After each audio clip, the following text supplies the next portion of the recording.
This is the MeatEater podcast coming at you shirtless, severely bug-bitten, and in my case, underwearless. We hunt the MeatEater podcast. You can't predict anything. The MeatEater podcast is brought to you by First Light. Whether you're checking trail cams, hanging deer stands, or scouting for elk, First Light has performance apparel to support every hunter in every environment. Check it out at firstlight.com. FIRSTLITE.com. What you guys are about to hear and watch, in some cases, is an interview with a politician, all right, or at least an aspiring politician. It's Robert F. Kennedy Jr., who's making a bid for the White House. We do not have a hell of a lot of politicians on the show, but it does happen now and then. By the best of our recollection, and Corinne and I texted about this, we've done over 500 episodes and had on 7 elected officials. That list includes 5 Republicans and 2 Democrats, as well as a politician's kid. And don't go looking back, it wasn't Chelsea Clinton. Now, Kennedy here is an independent. So that's a third-party category. So our first third-party category, independent category. And I'll point out, I think it is a welcome category because I get a little fed up with the two-party system that has enjoyed a monopoly on the office of the President of the United States of America since, get this, 1856. Now, understand, we've got a hotly contested presidential race coming up here. And we have candidates who have entirely different worldviews, entirely different priorities, entirely different personalities. And I don't want anyone to get their panties in a bunch about us having on one candidate and not the others. All right. So I'm telling you this. If you don't hear from Trump or Biden on the MeatEater podcast, it ain't our fault. I would love to have them on. If you come on, I promise a friendly conversation. All you got to do is reach out to our producer, Corinne, which is what RFK Jr.'s people did, and we will have you on. We'll have a friendly conversation that sticks to personal background, the outdoors, and natural resources issues. If you jam some other stuff in there, you'll probably be okay, but we're going to try to focus on those 3 things. Now, let's get on with the show and learn some stuff, right, about pollution, assassination, and the ways in which our future, let me put it this way, the ways in which decisions we make now are going to impact the future of natural resources and the management of the lands and waters where you hunt and fish. That's what we're going to talk about now, and we will be looking for our emails from the Trump and Biden campaign, and when they reach out, they will come on the show. It'll be all kinds of fun. Thank you.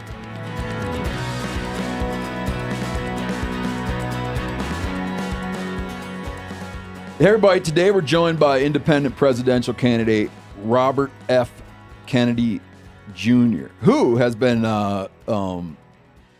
every morning I read the Wall Street Journal and the New York Times, and I've been admiring how much heat you get from the left and the right. That's got to feel good. So it comes like in equal. It comes in with equal intensity from each side. Yeah, now it is. I was getting it much worse from the left until about, I'd say, 3 weeks ago, and at that point, I think the Trump organization was looking at some of the polls, which showed that I was taking more votes away from conservatives than it was from liberals. Mm-hmm. And I think then, they turned on me. Oh, but, I think you're right. It's, when I staked out a position in the middle, I said that when I announced a year ago, I said, we have this toxic polarization in the country that is more dangerous than at any time since the American Civil War. It's amplified by the social media algorithms. which have learned that the way to keep eyeballs on the site is to fortify people's worldviews. And that feeds into this polarization. Because if you're a Republican and you live next door to a Democrat, and you ask the same question of Google, you're likely to get a different answer because they know that if they reinforce what you already believe, you're going to stay on that site longer. So they're feeding you. They're manipulating us all with these algorithms, and those algorithms, which are now, no longer even under the control of Google or any of these other sites, are feeding this polarization. And to me, it's very, very dangerous because you can't see any good end to it. And so what I said is, when I announced, is that I was not going to feed into the polarization. I was not going to vilify and marginalize my opponents. I was going to, instead of focusing on these sort of culture war issues that are used to keep us all apart, and I was going to try to identify the shared values that unite Americans and make people forget that they're either Democrat or Republican, and make us all remember that we're all Americans. And I think I've been pretty successful at doing that. My favorability ratings are better than President Trump's or President Biden's. I have the highest favorability of any political leader in the country and than anybody else they measured. And, Zogby just did this huge poll that's 26,000 people. That's 10 times the size of any other poll done. It has a margin of error of practically zero.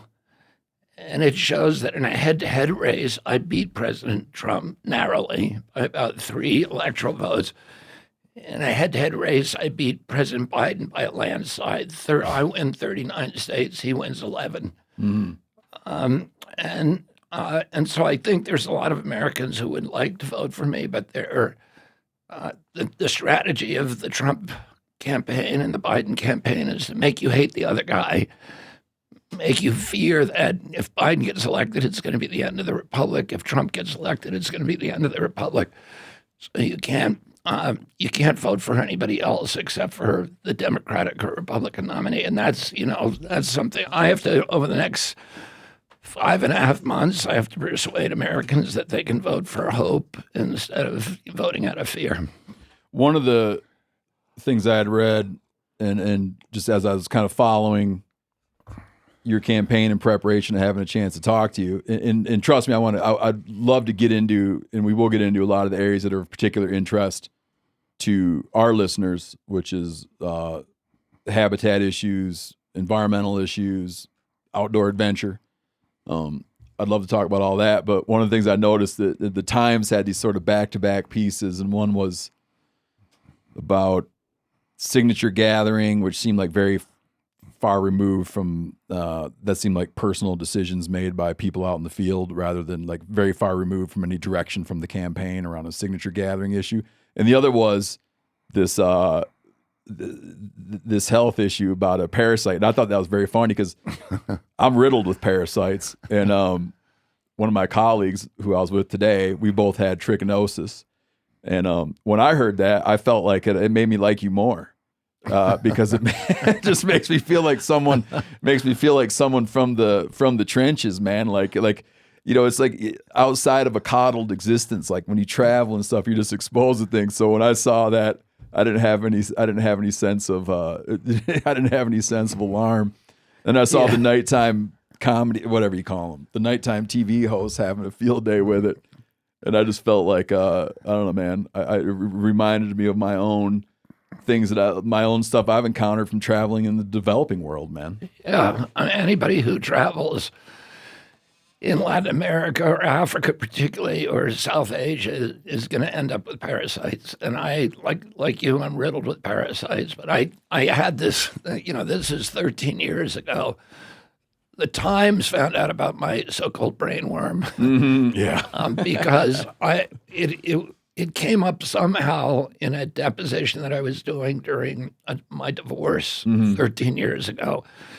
And I mean, briefly, it's not an interesting story, but I was getting the severe brain fog, and I was having trouble with word retrieval and short-term memory and even long-term memory. And a friend of mine, I was in prison for the summer of 2001 in maximum security prison in Puerto Rico. And my Oh, that was around Vieques, right? The bombing range of Vieques. Vieques. My cellmate was the head of the biggest labor union in North America, which was SEIU, and he was a hospital worker. It's the Hospital Workers Union. And I happened to be with him when I was, worried about this issue. And I started talking to him about it, and he was deeply concerned, and he immediately got me down to Columbia Presbyterian, and they did an MRI on me, and they found this black spot in my brain. And my uncle had just died from glioblastoma, and he had had surgery on the glia, which is a brain tumor. And because my Uncle Teddy was the chairman of the health committee in the United States Senate for 50 years, we knew, my family knew every doctor, every great doctor, at least in North America and really all around the world. And Teddy had, when he got his glioblastoma, it was a very complex tumor. It looks like a spider web in your brain. And he got a list of the best neurosurgeons in the world, and they were all on speed dial. And then he passed away, and this was a few months after his death. And I found out about this thing. And so we had all of these great neurosurgeons on speed dial. And we sent the films to all of them, and they all said, yeah, it's a tumor. You have to have surgery.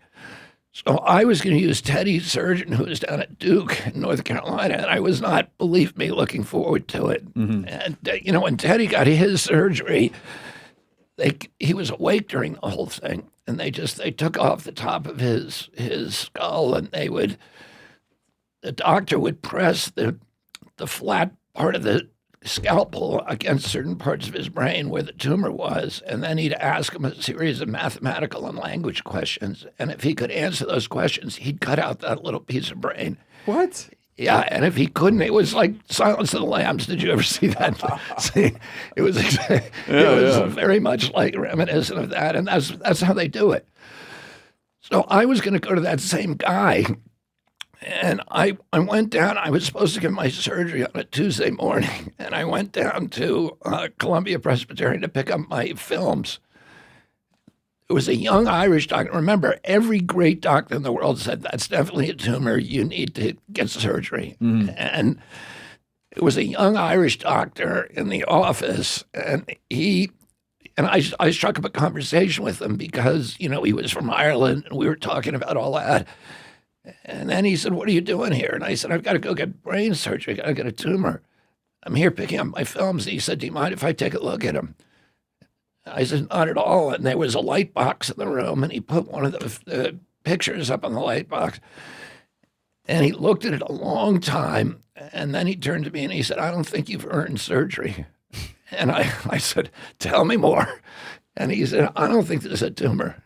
And he said, what you ought to do is we ought to take very precise measurements of it and then come back in 6 weeks and see if it's grown at all. And I did that in 6 weeks. It was exactly the same size. And he said, come back in another 6 weeks. And we did it again. It was exactly the same size. And that's when he said, this is a parasite that's eaten part of your brain and then died. Mm. So, and I remember seeing that Twilight Zone when I was a kid about the the earwig that crawls in the guy's ear. Yeah. And then they finally get it out, but then they discovered it was a female and it laid eggs in there. So that was one of those, classic Twilight Zones. But anyway, it's gone. And then what I found out after that is that my mercury levels were off the chart. They're 10 times what EPA considered safe because I eat a lot of freshwater fish and a lot of saltwater fish. I had mercury off the charts. And I fish, in the summer almost every day. So, and I eat the fish, and they're predatory fish. The freshwater fish in this country are having huge mercury levels. Yeah. And so I get the mercury chelated out. My brain fog went away.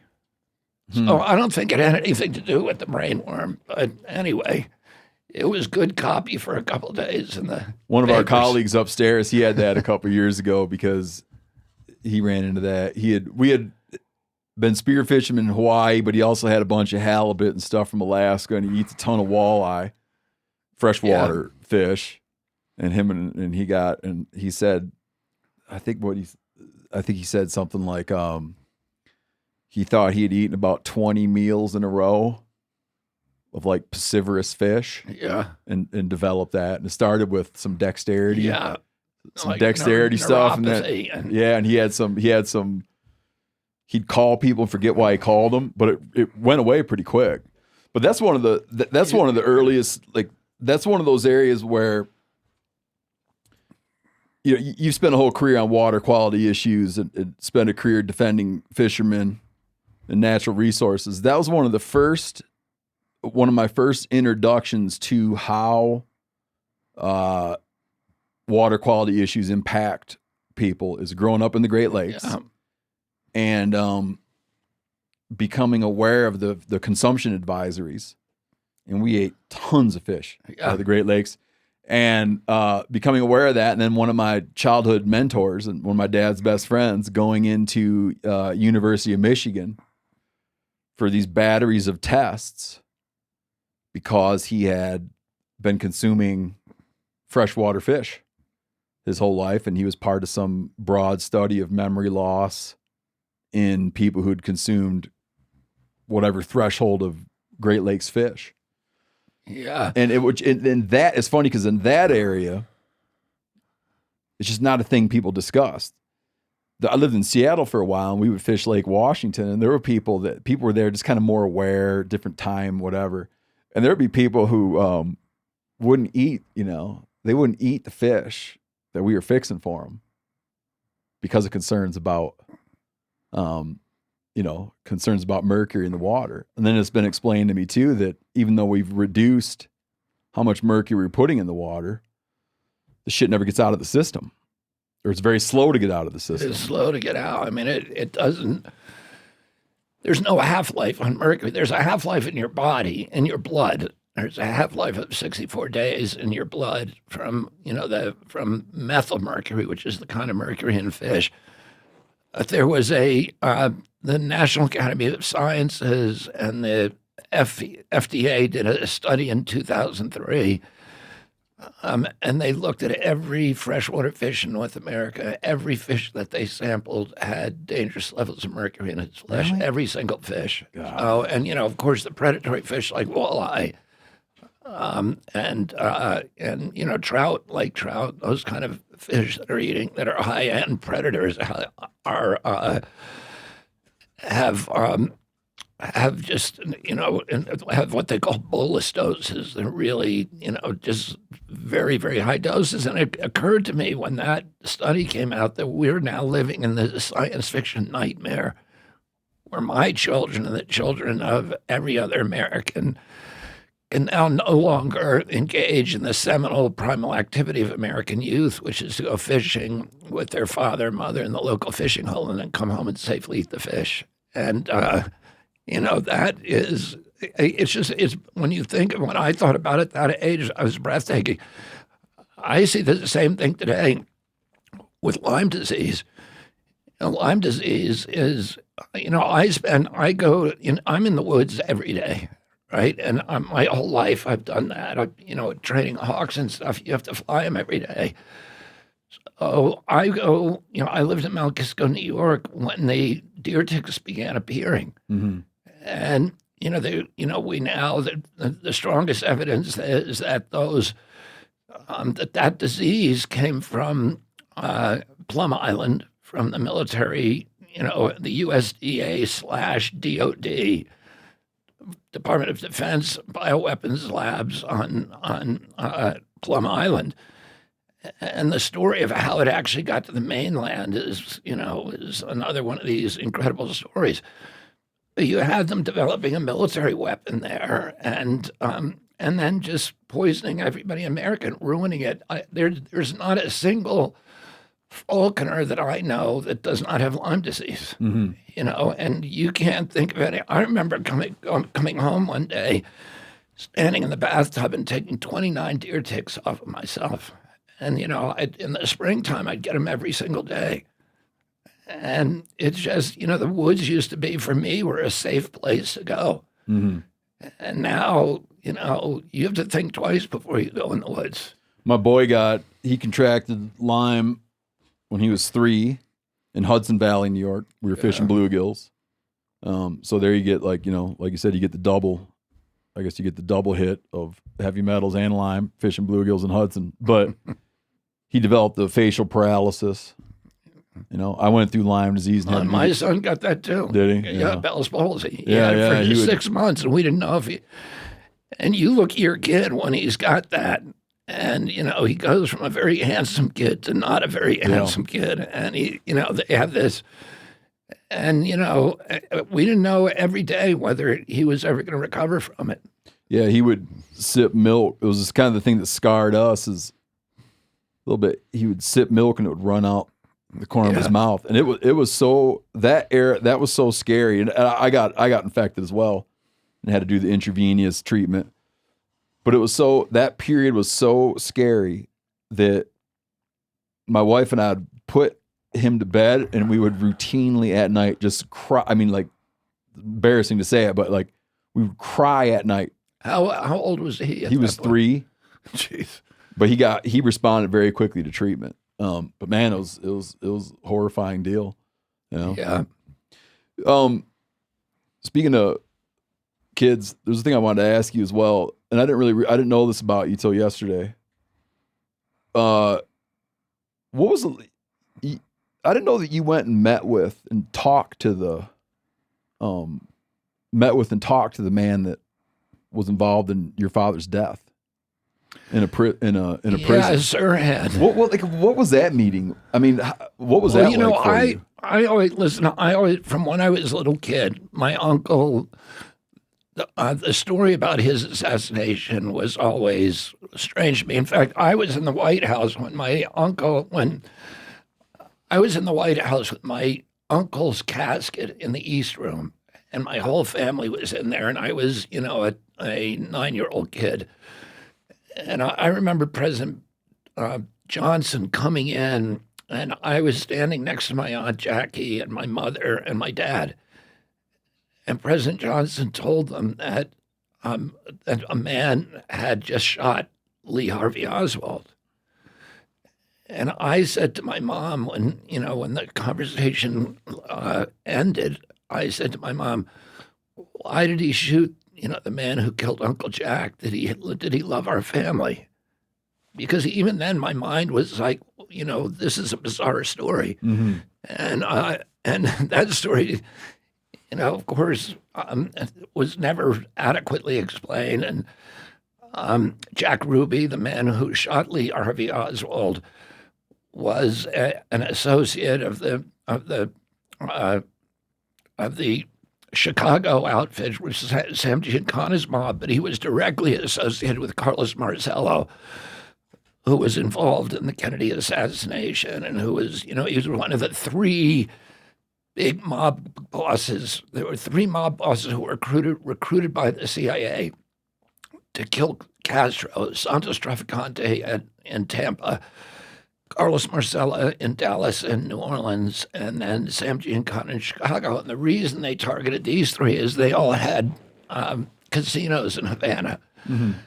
And so then the CIA basically became one organization with these mob families.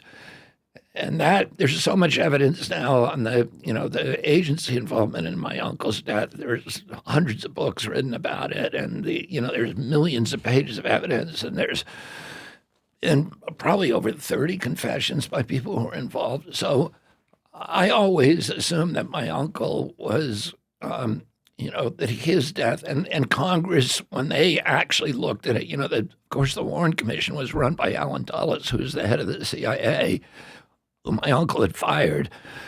So they said, yeah, it's just one shooter, Lee Harvey Oswald. But then 5 years later, Congress reinvestigated it, and the Congressional Committee, the House Select Committee on Assassination, said no, his death was from a conspiracy. So, And that, most Americans believe that, and the evidence is now overwhelming. But I always believed that my father had been killed by Sirhan. And then one of my dad's best friends, a guy called Paul Schrade, he was a United Auto Workers deputy director, and he had recruited Cesar Chavez to the labor movement. And he had introduced my father to Cesar Chavez. And that had become one of the most important political relationships and personal friendships that my father had. Paul Schrade was walking next to my father when my father was shot. And Paul and they were walking into the kitchen at the Ambassador Hotel. Paul Schrade was walking beside him, about a foot behind him.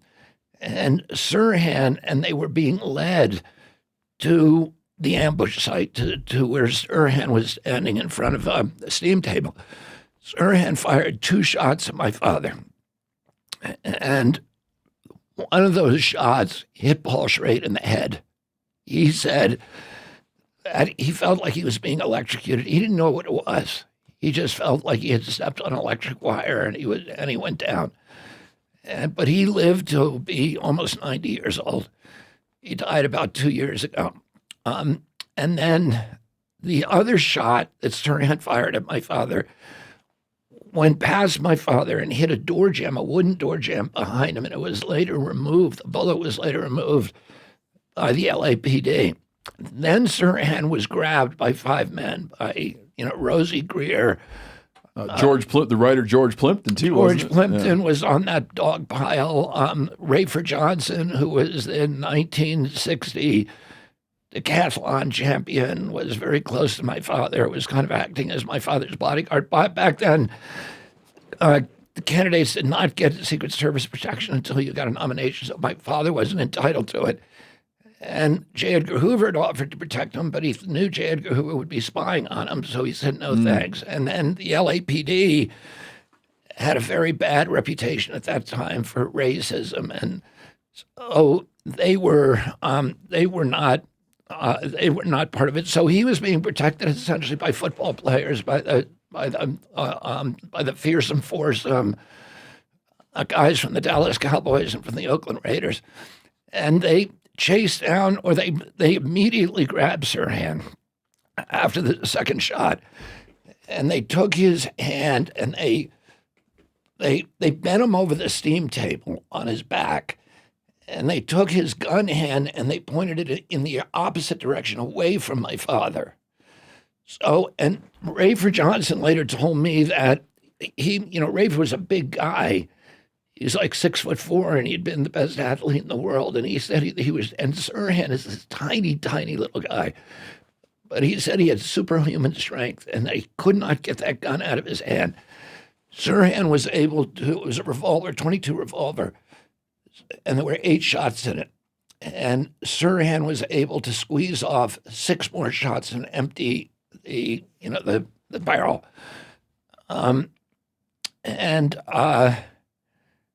And those shots all hit people.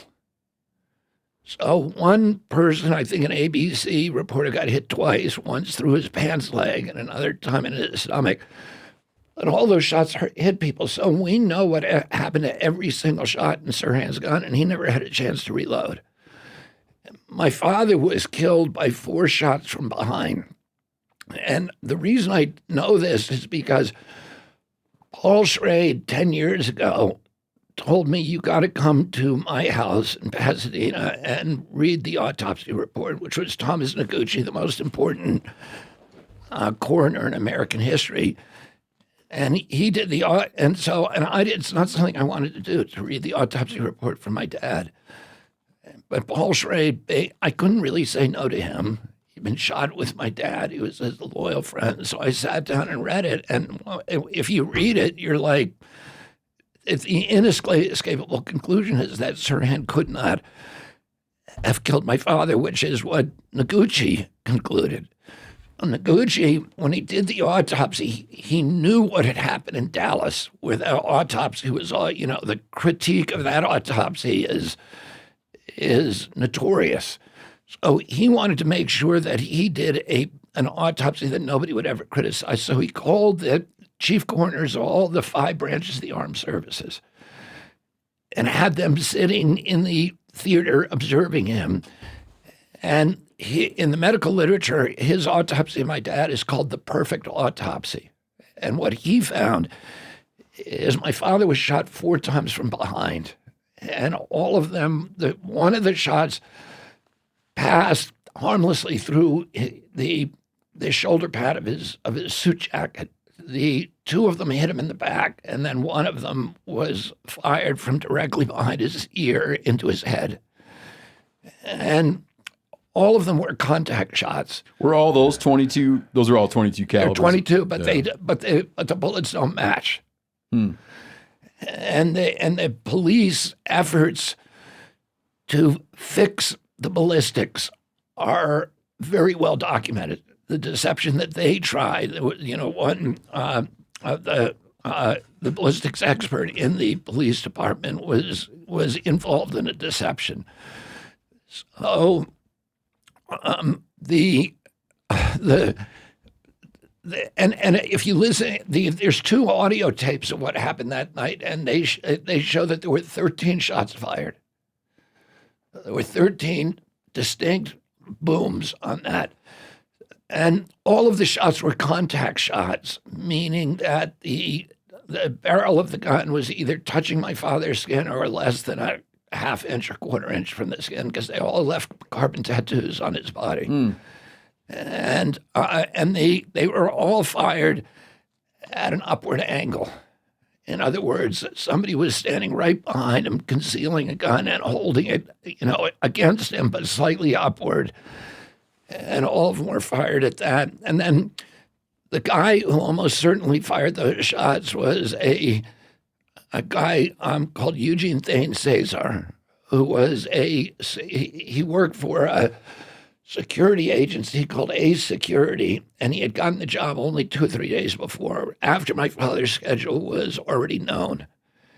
And he was the one who grabbed my father by the elbow and then walked him toward the ambush where Sirhan was waiting.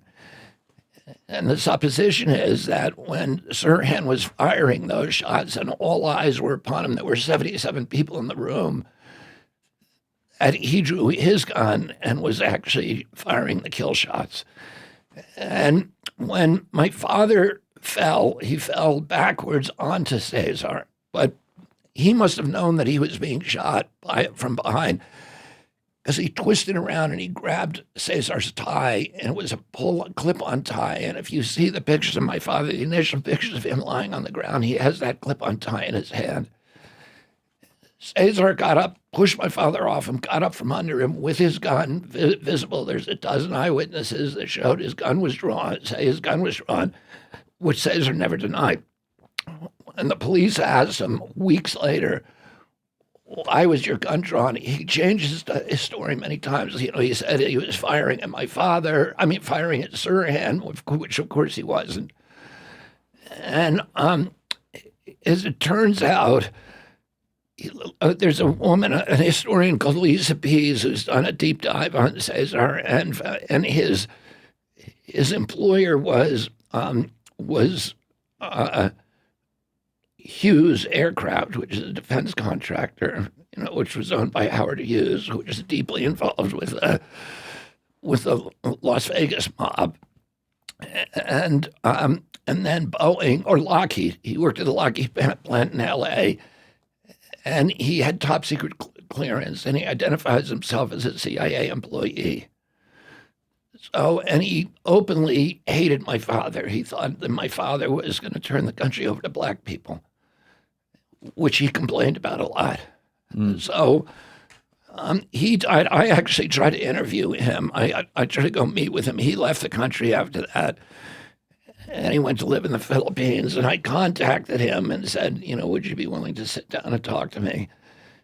And he initially said, I'll do it for $10,000. And then he raised it to, when I said, okay, he said $15,000. And then when I was, planning my trip, he said $25,000. I realized that he was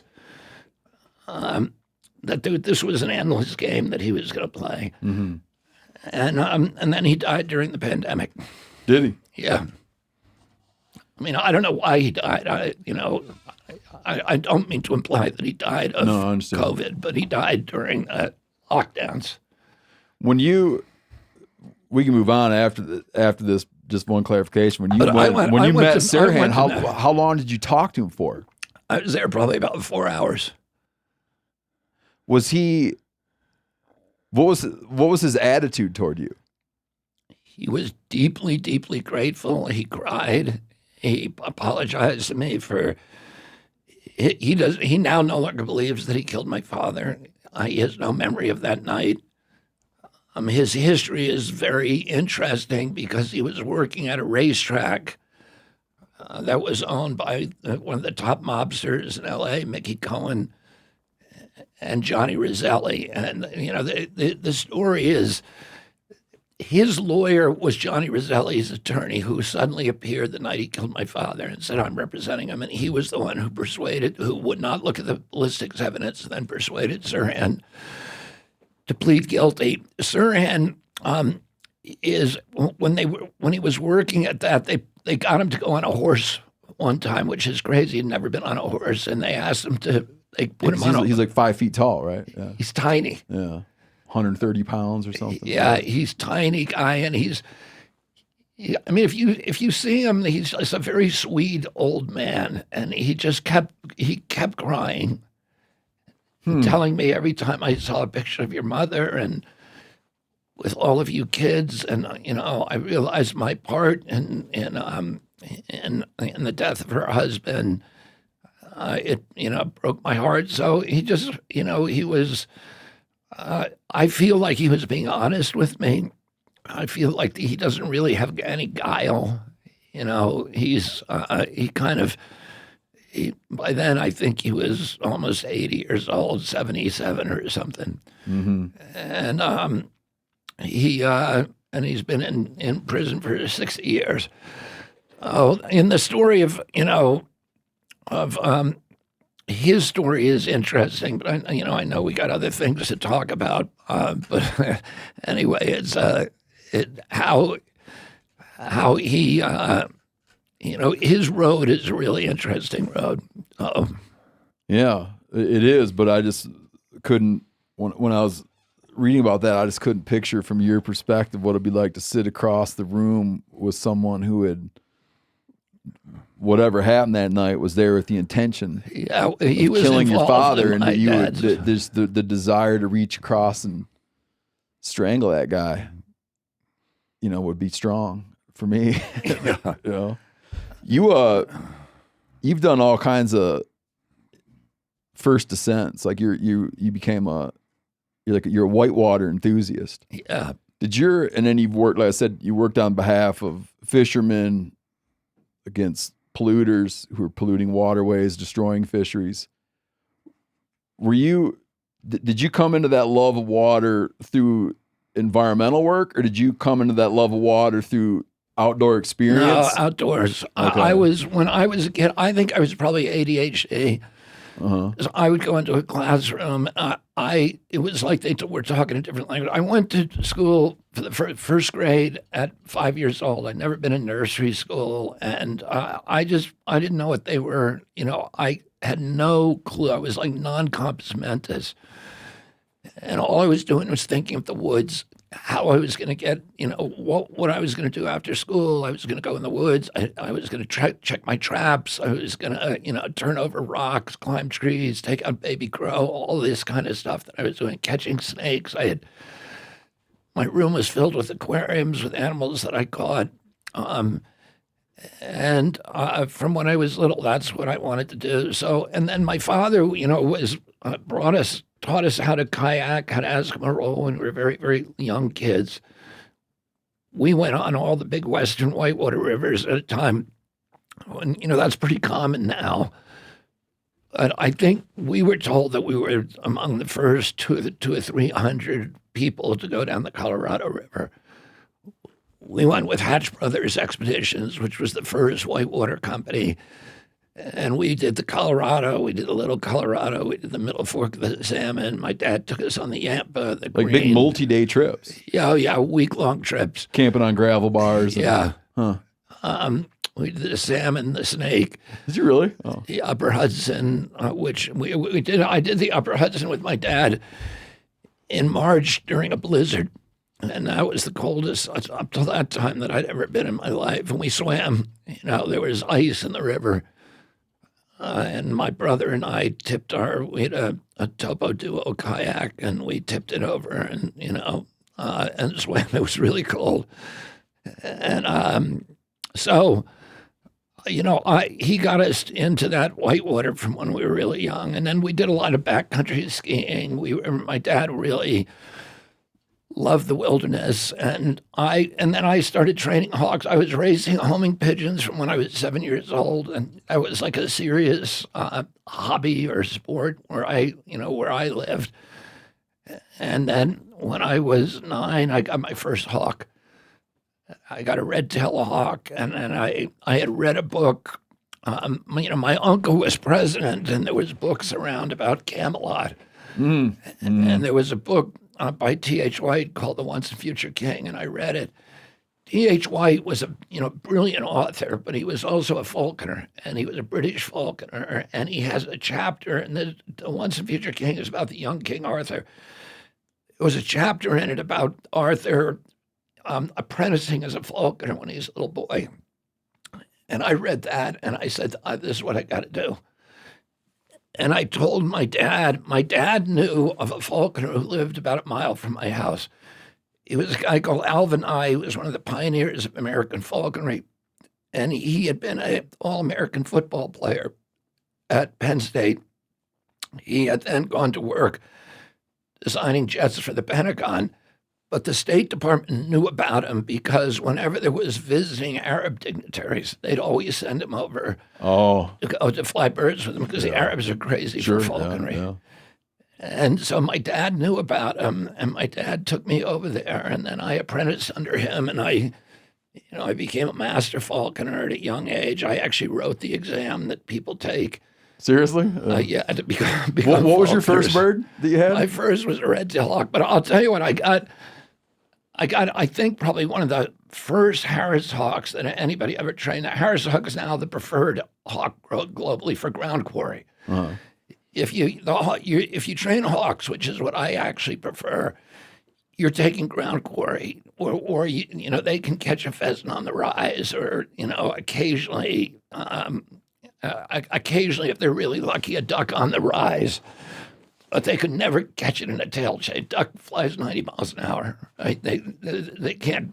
Nothing can take it in a tail chase. Like once that thing's off the water, he's gone. Once they're like a bullet. Yeah. Once they get off the water, and they usually won't get off the water if there's a hawk in the air. So you have to have a dog, and it has to be a very small pond, like a golf course or something. And but but Harris hawks are now the preferred. The people who train hawks are called law-stringers, and the preferred bird for them nowadays in every country in the world are Harris hawks because they're the only hawk that hunts communally. And in fact, when Audubon first saw them in the desert Southwest, he named them after his friend who is an ornithologist named Harris. He assumed they were carrion eaters because there's no other predatory bird that eats in packs.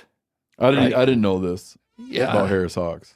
And so he'd see 6 of them down on a quarry, like a jackrabbit or something, and he assumed they were, carrion. They just look like a bunch of vultures on there. Exactly. Yeah. But now, we know they actually hunt in packs like wolves, and because they're communal, they're very, very good companions for human beings. They understand the relationship between the human and the dog, and the whole interaction comes very naturally to them because they understand the dynamics of hunting in a pack and hunting cooperatively and with kind of communicated strategies to each other. If you're hunting squirrels, you'll see them ladder up. One will ladder up from the bottom, up the branches, and the other one will ladder down and squeeze the squirrel. They can't catch the squirrel when it's on the tree because they don't have a tight enough turning radius. And the squirrel will hug the bark, look behind him, and keep an eye on where the hawk is. And right before the hawk hits him, he'll go to the other side of the bark, the other side of the tree. And the hawk can't. There's no hawk that has that kind of turning radius. They can dodge hawks all day just by staying on that trunk. So for a hawk to catch the squirrel, it has to get it off the trunk and onto a branch. And so that's what they'll do. You'll see them do it. And also the Harris hawks are so smart. Like I've hunted red-tailed hawks my whole life. And if a red-tailed hawk sees a squirrel go into a squirrel dray, right, the nest. Mm-hmm. What do you call them? Trays? A dray. Oh, dray. Yeah, okay. I'm sorry. A squirrel dray. Yeah. So if he sees them go into the dray, for the red-tailed hawk, which has been here for, at least since the Pleistocene Ice Ages, probably a million years before that. But that squirrel, in the mind of a red-tailed hawk, that squirrel just disappeared. Mm-hmm. And that's the end of it. But a Harris hawk, if he ever sees a squirrel go into a squirrel dray, he knows that animal is still in there and highly vulnerable. And he'll go jump on the top of it like a trampoline to try to get it to come out. And then from then on, anytime he sees a squirrel dray, he'll go jump on it to see if there's a squirrel in it. Yeah. So they're very enjoyable. But I got one in a pet store when I was a kid, at the pet store in Southeast Washington, and I brought him home, and he got untethered, and I had a pheasant run, and I had some exotic pheasants in there, like golden pheasants, silver pheasants, those kind of things, and the pheasants would eat all the grass inside the run, and they'd stick their head out of it. I had turkey wire, which is about the diameter of a pheasant's head, so they can squeeze their head through that turkey wire to get the tall grass that you couldn't get with the mower that was, tight up against the side of the pheasant run. They'd eat that deep green grass, and they'd stick their head through there to get it. But because it was a tight fit, they couldn't pull their head right out immediately. They had to kind of, work it out. Finagle it backward, yeah. And that Harris hawk went to and sat in a tree above that pheasant run. And one at a time, he took the head off of every one of my pheasants. And I came home from school, and all my pheasants were dead in the pheasant run. And I realized what had happened, and I was like, I got to catch that hawk and train it because this is like a really smart bird. Yeah. How do you catch something like that? I mean, it probably wasn't that regulated then. No, in fact, until 1972, hawks, raptors were vermin species in 21 states. So and they paid bounties on them. Yeah. And they, if there were annual hawk shoots that were sponsored by the Audubon Society, people would go up on the by the Audubon Society. Yeah, because they thought they were killing songbirds. Sure. Yeah. And people didn't understand ecology at that point. They just thought, okay, hawks are the enemies of of chickens, so exterminating them is a good thing. And they didn't realize the hawks were also controlling the rodents and controlling, they just didn't understand the kind of the complexity Sure, yeah. of ecosystems. And they still don't, by the way, otherwise we wouldn't be using so many pesticides. But, the Audubon Society and the game clubs and hunting clubs, the conservation departments would sponsor these hawk shoots every year, so we could go out and just trap hawks and fly them. And then the eastern peregrine went extinct in 1963, and people started worrying about them then. And in 1972, they passed the Migratory Birds Treaty Act. Hold on, I didn't realize this. The peregrines that are in the east now, there was an eastern. There was an eastern form or variety. An eastern Adams peregrine. It was the most. That one extinct. That one extinct. Oh, so peregrines that have repopulated have come from different regions. You know what? There were some peregrines in captivity. And we learned around 1969, we learned to breed them. And before that, they had never been bred in captivity. And then, falconers were the only ones breeding them. And there was a guy called Heinz Meng, who was one of my mentors, who was the first scientist to breed a raptor in captivity. And then we figured out how to double clutch them, which is you get the bird to lay a clutch of eggs, 3 eggs, take that away from them. She'll recycle, lay 3 more, take those away, and she'll recycle a 3rd time. And then so you have 9 eggs from the same bird every year, and you can then incubate those. And you can get the mother to raise them because you're handing her unlimited food so she can take care of 9 offspring. And we started mass producing them and then releasing them to the wild. So the peregrines that you see now on the East Coast they're a little bit hybridized from some of the other subspecies, but there's a lot of them are purebred Eastern anatoms that were bred in captivity and then released. If walk through how you transitioned into environmental law and focused on the Hudson and then focused on a widening bunch of rivers and then became aligned with fishermen and fisheries restoration. Yeah. So I was a heroin addict for 14 years. I got sober in 1983, and then I rethought my life. And I had gone into the DA's office, and I kind of had this, life that was almost trying to follow my father's footsteps. I had gone to the same law school, the same college. I had gone into prosecution the way that he did, and I realized that was not authentic for me, that I really belonged doing something in the woods and in the waterways, and, that's where I was happy, and that's what I wanted to do with my life. When I was a kid, I wanted to be a scientist or a vet or to do, something like a field biologist, somebody who was outside all the time. And so I decided to take, my legal education and meld it with, in some way with doing environmental protection, environmental advocacy. And I ended up working for a blue-collar coalition of commercial and recreational fishermen on the Hudson River, and who were trying to reclaim the Hudson from its polluters. We have on the Hudson the oldest commercial fishery in North America. It's 350 years old. Many of the people that I represent come from families that have been fishing the river continuously since Dutch colonial times. It's a traditional gear fishery. So they use the same fishing methods that were taught by the Algonquin Indians to the original Dutch settlers of New Amsterdam and then passed down through the generations. And one of the enclaves of the commercial fishery is a little village called Crotonville, New York. Oh, yeah, I've been there. Yeah, it is 30 miles north of New York City on the east bank of the river.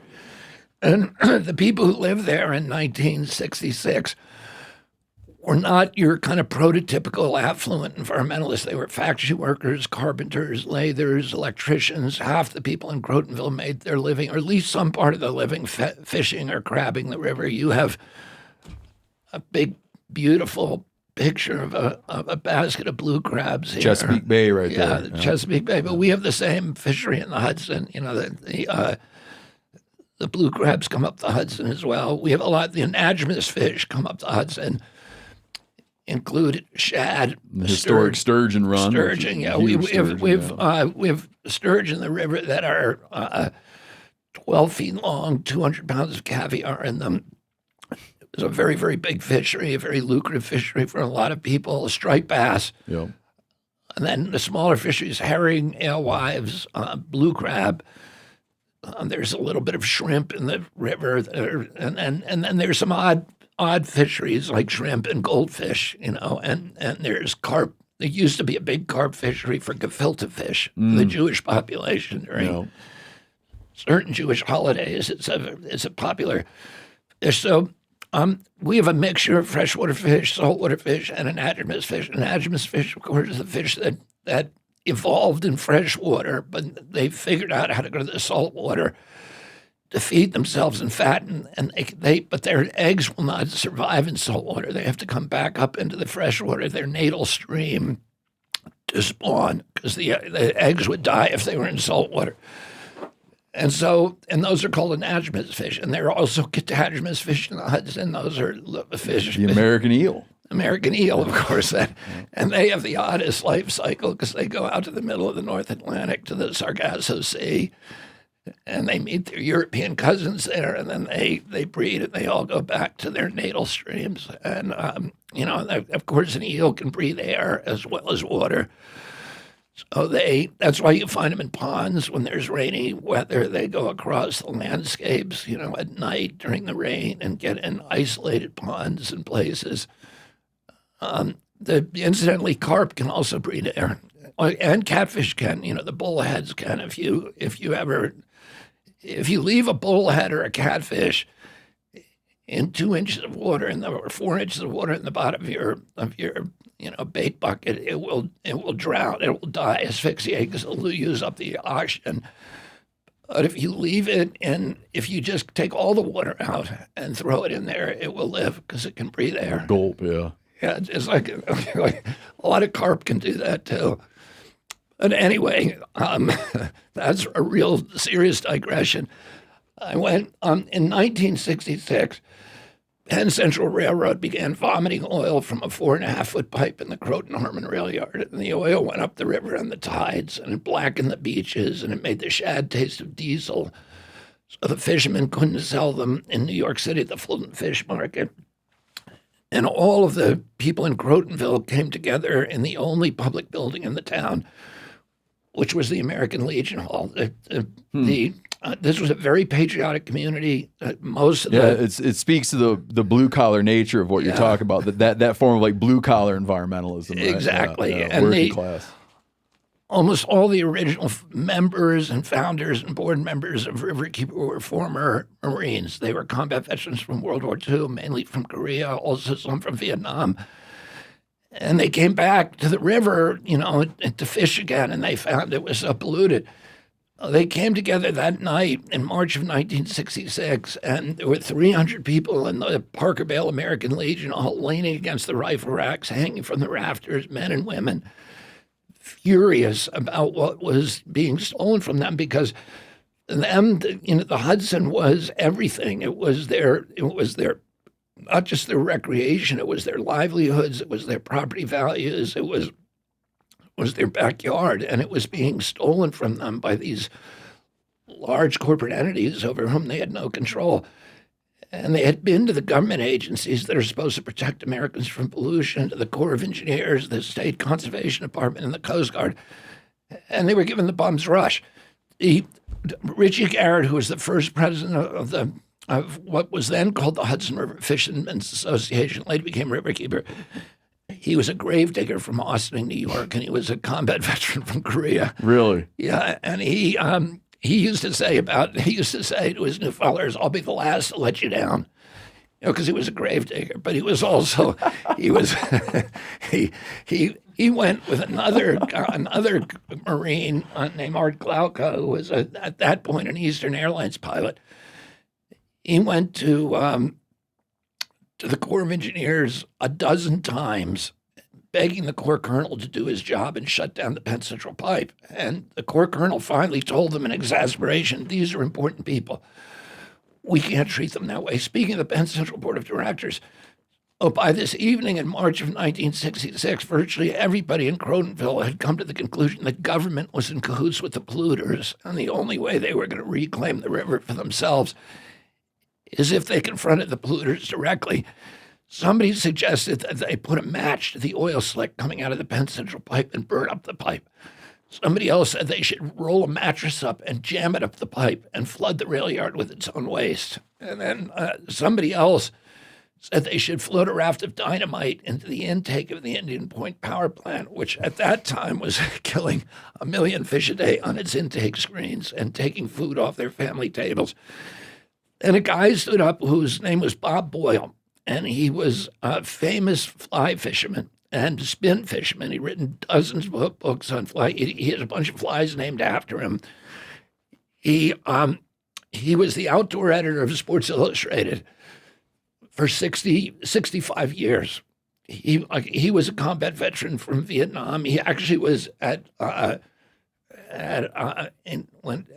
training camp. He was a roommate of Robert Bork, the federal judge. But he was a first lieutenant at 80% mortality in Korea, and he had come back from Korea. And he wrote about sports, mainly outdoor sports, for Sports Illustrated for 65 years. 2 years earlier, he'd written an article about angling in the Hudson.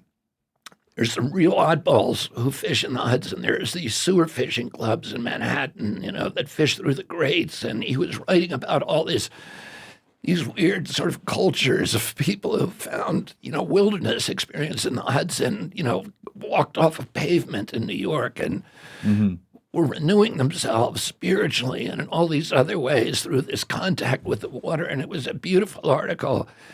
And in researching that article, he came across an ancient navigational statute called the 1888 Rivers and Harbors Act. That statute said it was illegal to pollute any waterway in the United States. You had to pay a big penalty if you got caught. But also there was a bounty provision that said that anybody who turned in the polluter got to keep half the fine. And Boyle was stunned when he read this, and he sent a copy of it to the libel lawyers at Time Magazine, Time Inc., which owns Sports Illustrated. Yeah. And he knew those guys. They were the only lawyers he knew. And he said, is this still good law? And they sent him a memo back saying, it's still good law, but in 80 years, it's never been enforced. And that evening, when all these men and women were talking about violence, he stood up in front of them with a copy of that memo. And he said, we shouldn't be talking about breaking the law. We should be talking about enforcing it. And they resolved that night they were going to start a group that was then called the Hudson River Fishermen's Association, later became Riverkeeper. And they were going to go out and track down and prosecute every polluter on the Hudson. 18 months later, they shut down the Penn Central Pipe. They collected the first bounty in United States history against a corporate polluter. They got to keep $2,000, which was a huge amount of money in Crotonville, New York in 1968.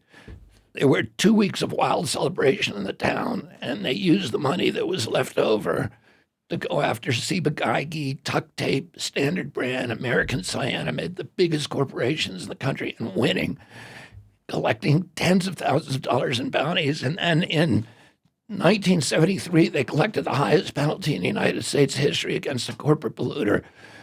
They got $200,000 from Anaconda Wire and Cable for dumping toxics at Hastings, New York. They used that money to build a boat, which they called the Riverkeeper.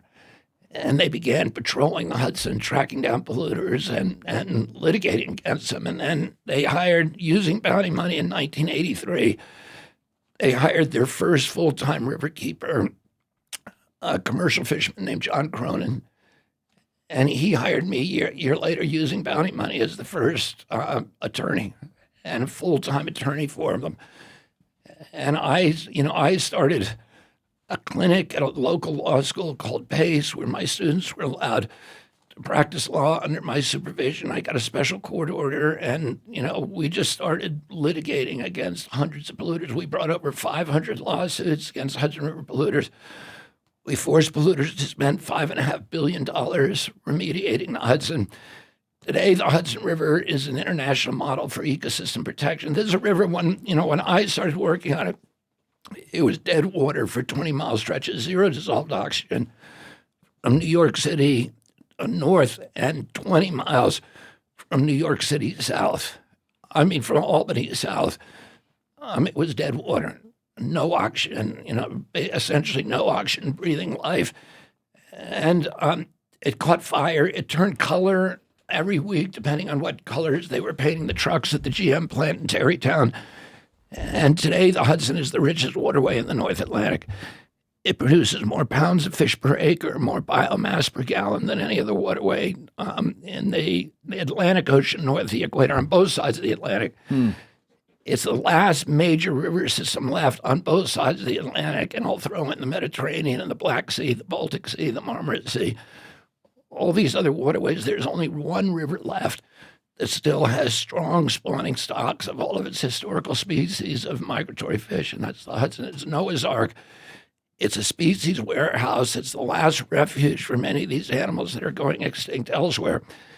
The miraculous resurrection of the Hudson inspired the creation of river keepers elsewhere. So we had a bunch of commercial fishermen come down and ask me to sue all of the sewer plants in Connecticut that were destroying the oyster fisheries. And I sued every city. I sued Greenwich, Norwalk, Branford, Stanford, and all the way up down all the way up and down the rail line. I sued every city on the coast of Connecticut, and we started collecting hundreds of thousands of dollars from them. We started Long Island Soundkeeper, the commercial fishermen there.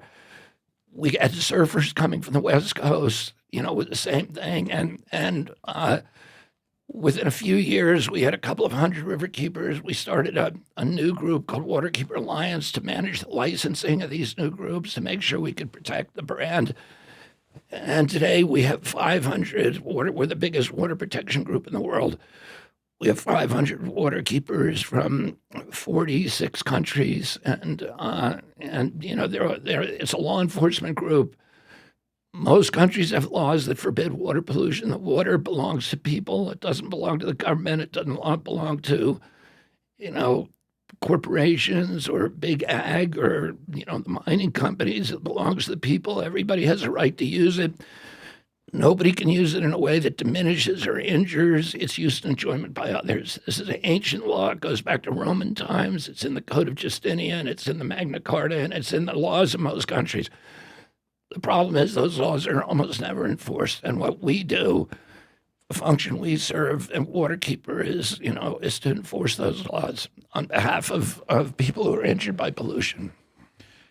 When you look at, if you were in the White House and you looked at, let's start with, we can start with priorities for EPA. If you have opinions on what you do around Interior Department, priorities for the Interior Department, who you'd like to see as Secretary of Interior. How'd you like that job? Would you look at taking a job like that? I would love to take it. I have some people I would consult with. And I was telling the other day, if I ever got into politics, I would do, and I heard you do it earlier. I would first make a list of every bad thing I ever did. And make it a Google Drive doc and hit share with the country. And then I would. Yeah, that's what I did. I couldn't remember. So I was addicted to heroin for 14 years. I'm like, oh, no one's going to dig that up on you. I said when I announced, I said I didn't expect to run for president, and and if I did, I would have lived a very, very different life. I led a very reckless life, and high risk. I'm a high risk individual, and I said I told Cheryl, I said I've got so many skeletons in my closet that if they could vote, I could get elected king of the world. So what would you? Which one of those you want to start with? If you're going to look at what would be a set of priorities for you with the EPA, or what would be a set of priorities for you with Interior or any of these areas? I have been working on environmental issues for 40 years, right? Wow. And I found out from the beginning that you need to be able to talk to people. My whole thing was bringing hunters and fishers, hook and bullet people into the environmental movement who were left out. Because in the 80s, when I was doing this, the hook and bullet people felt that, they felt alienated from the mainstream environmentalists. They felt they didn't, there was a lot of antagonism. There was a lot of antagonism over public lands issues in the West, and whether public land should be managed exclusively for game or should they be managed for hunting and fishing, and and these were all farming or ranching. These were all areas of conflicts, and then there was a lot of environmentalists were kind of liberal and and maybe leaned a little bit towards anti-gun, and so you had that conflict. You had those areas of antagonism. I think that's why you wound up. These words have their own etymology,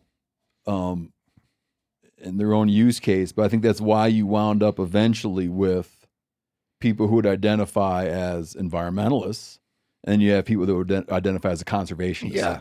Right. So there's like, Yeah. you're within each of these, whether you describe yourself as one or the other. I often describe myself as a conservationist. There's a 80% overlap, right, between those views. But maybe 80%. Yeah, they just became comfortable with different terms, even though they're largely talking about the same things. Yeah. But I think it's that to avoid. But I mean, that. like Ducks Unlimited did not consider itself part of the environmental movement at all, right? And they should have. And they are a leader of the environmental. Of course, of course. But they weren't talking to to NRDC and to EDF and to Sierra Club. They were not. It was very. And what I wanted they weren't litigating as much, right? Either. So. They were less litigious, but they were just. I don't know why, but they felt alienated, and a lot of my kind of mission was to bring those groups in, and I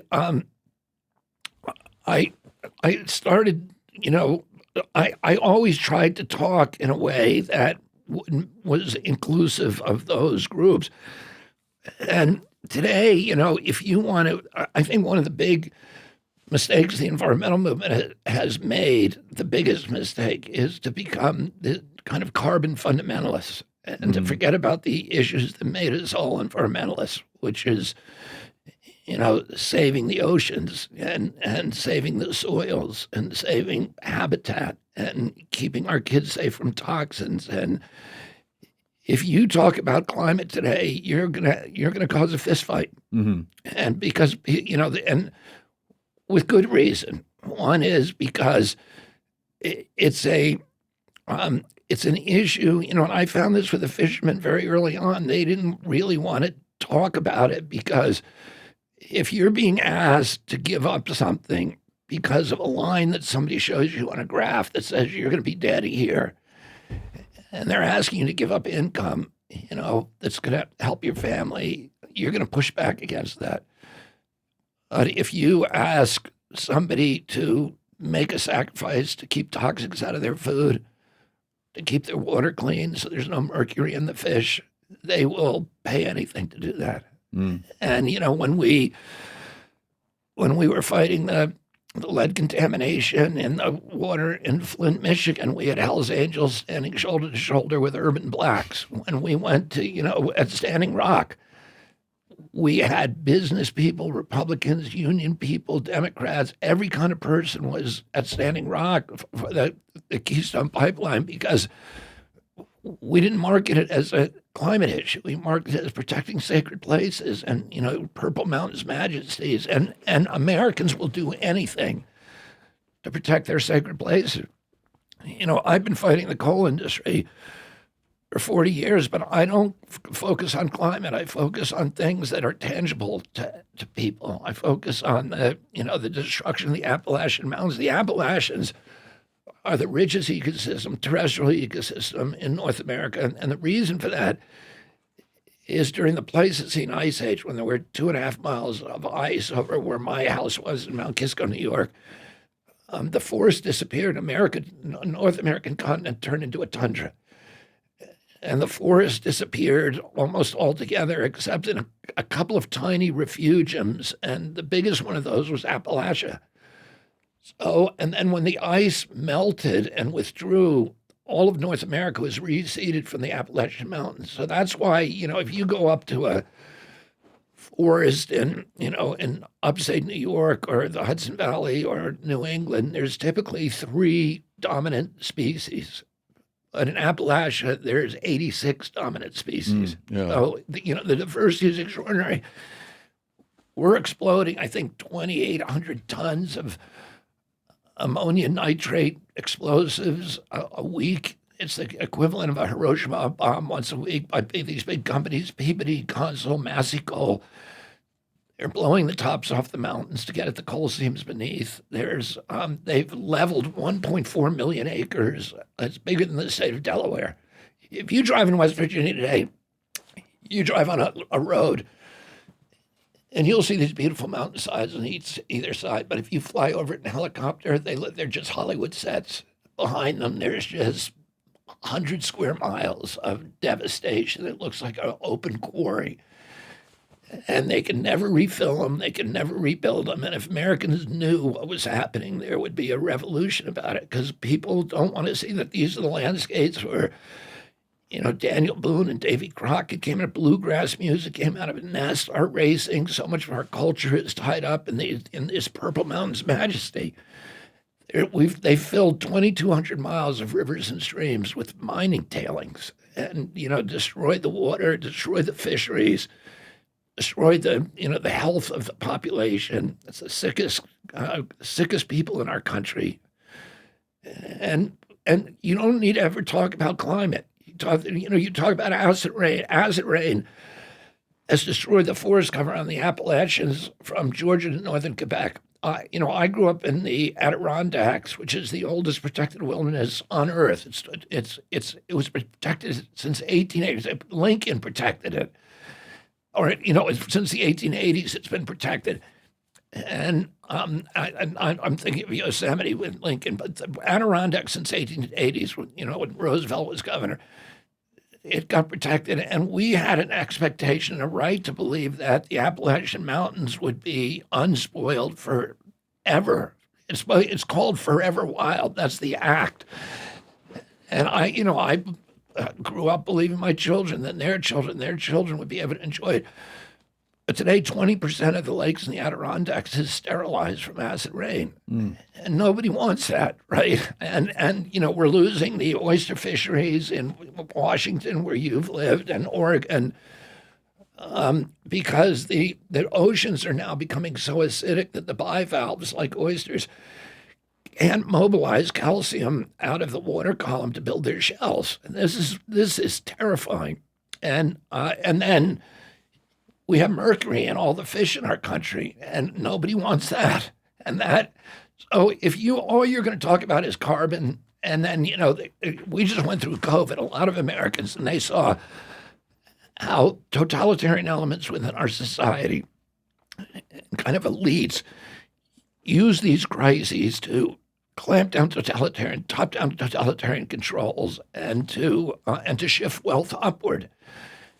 And, the same thing is happening with climate, and I see it with, even with what Biden's done in the Inflation Reduction Act, which is his big climate act, that the money is going to carbon capture projects, hundreds of billions of dollars, which are just a scam. It's a boondoggle for the oil industry, for the methane industry, and then to offshore wind farms, which are producing energy at 5 times the cost of onshore wind farms.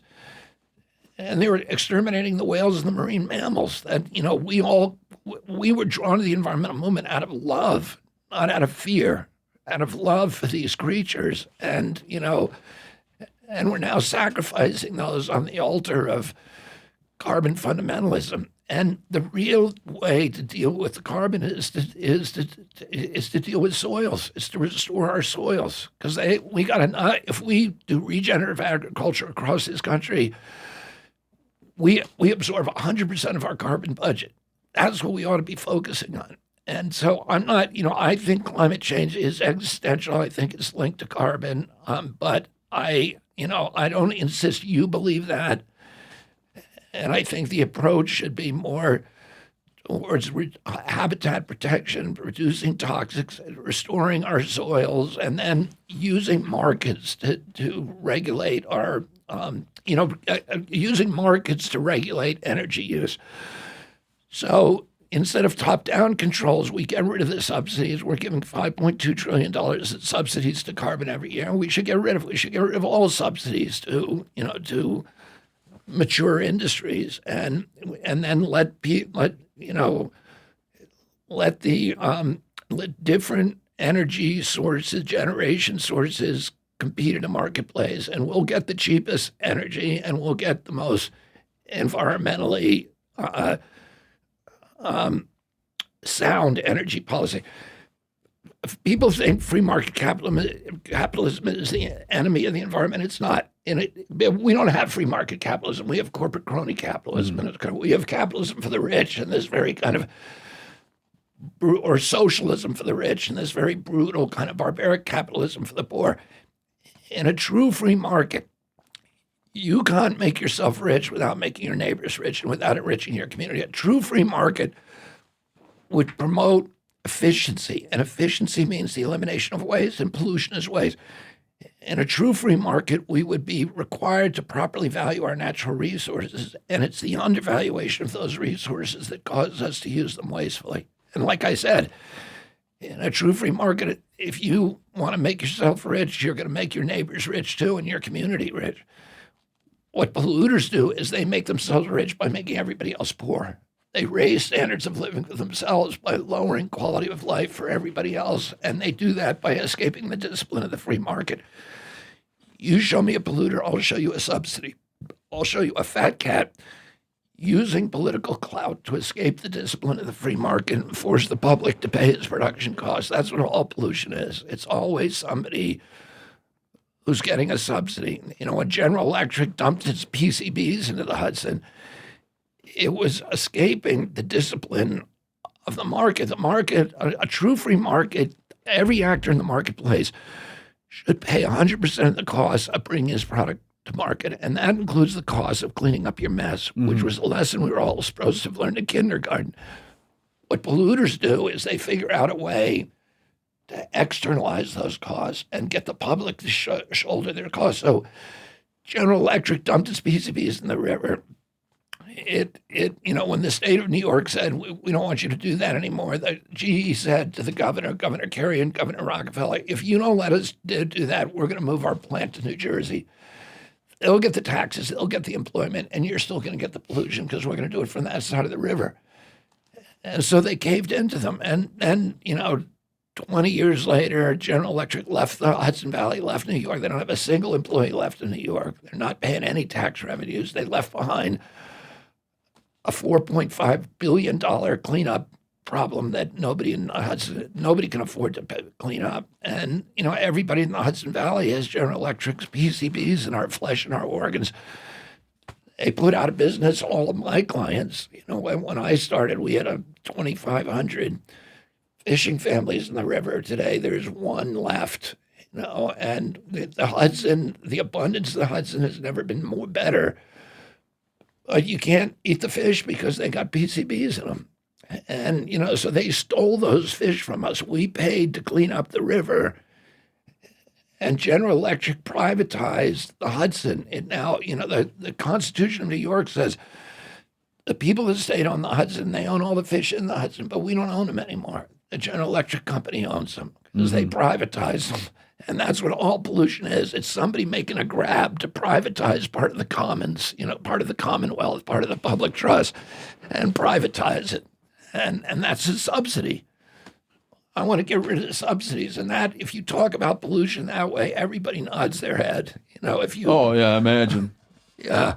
It frames it in a way, like you said earlier, it frames it in a way, it frames environmentalism in a way where people understand the implication for the battle for rural people, the implication of the battle for, people that live closer to the land, rather than viewing it as some mechanism that is desirous to end their way of life. Right. Or elites are grabbing control of your freedoms and your property. And, and not seeing it as, in some ways, a way to defend your way of life, defending your access to clean water, defending your access to a stable fishery, clean fish that you can eat, clean water you can enjoy. I'd mentioned the Interior Department. Recently, sitting in the same seat you're in, we had an individual on who was with the Nature Conservancy, and we were talking about offshore wind. On the episode when we talked about offshore wind, I had shared a fear of mine, and it's a fear of a lot of my friends and associates who are involved in the conservation movement, who are public lands advocates, and it's a growing fear that in the pursuit of alternative energy, we could have some hasty maneuvers that takes some of our last vestiges of grassland, grassland ecosystems, sagebrush ecosystems, move it to alternative, move it to solar arrays, wind farms. And then a fear that we're going to do this, we're going to make these compromises, everybody's going to do it because they think it's the right thing. We're going to exploit a bunch of Bureau of Land Management properties. And then 10 years down the road, 20 years down the road, 30 years down the road, we will see that we have not moved the needle on carbon, and we will have developed and industrialized portions of our landscape.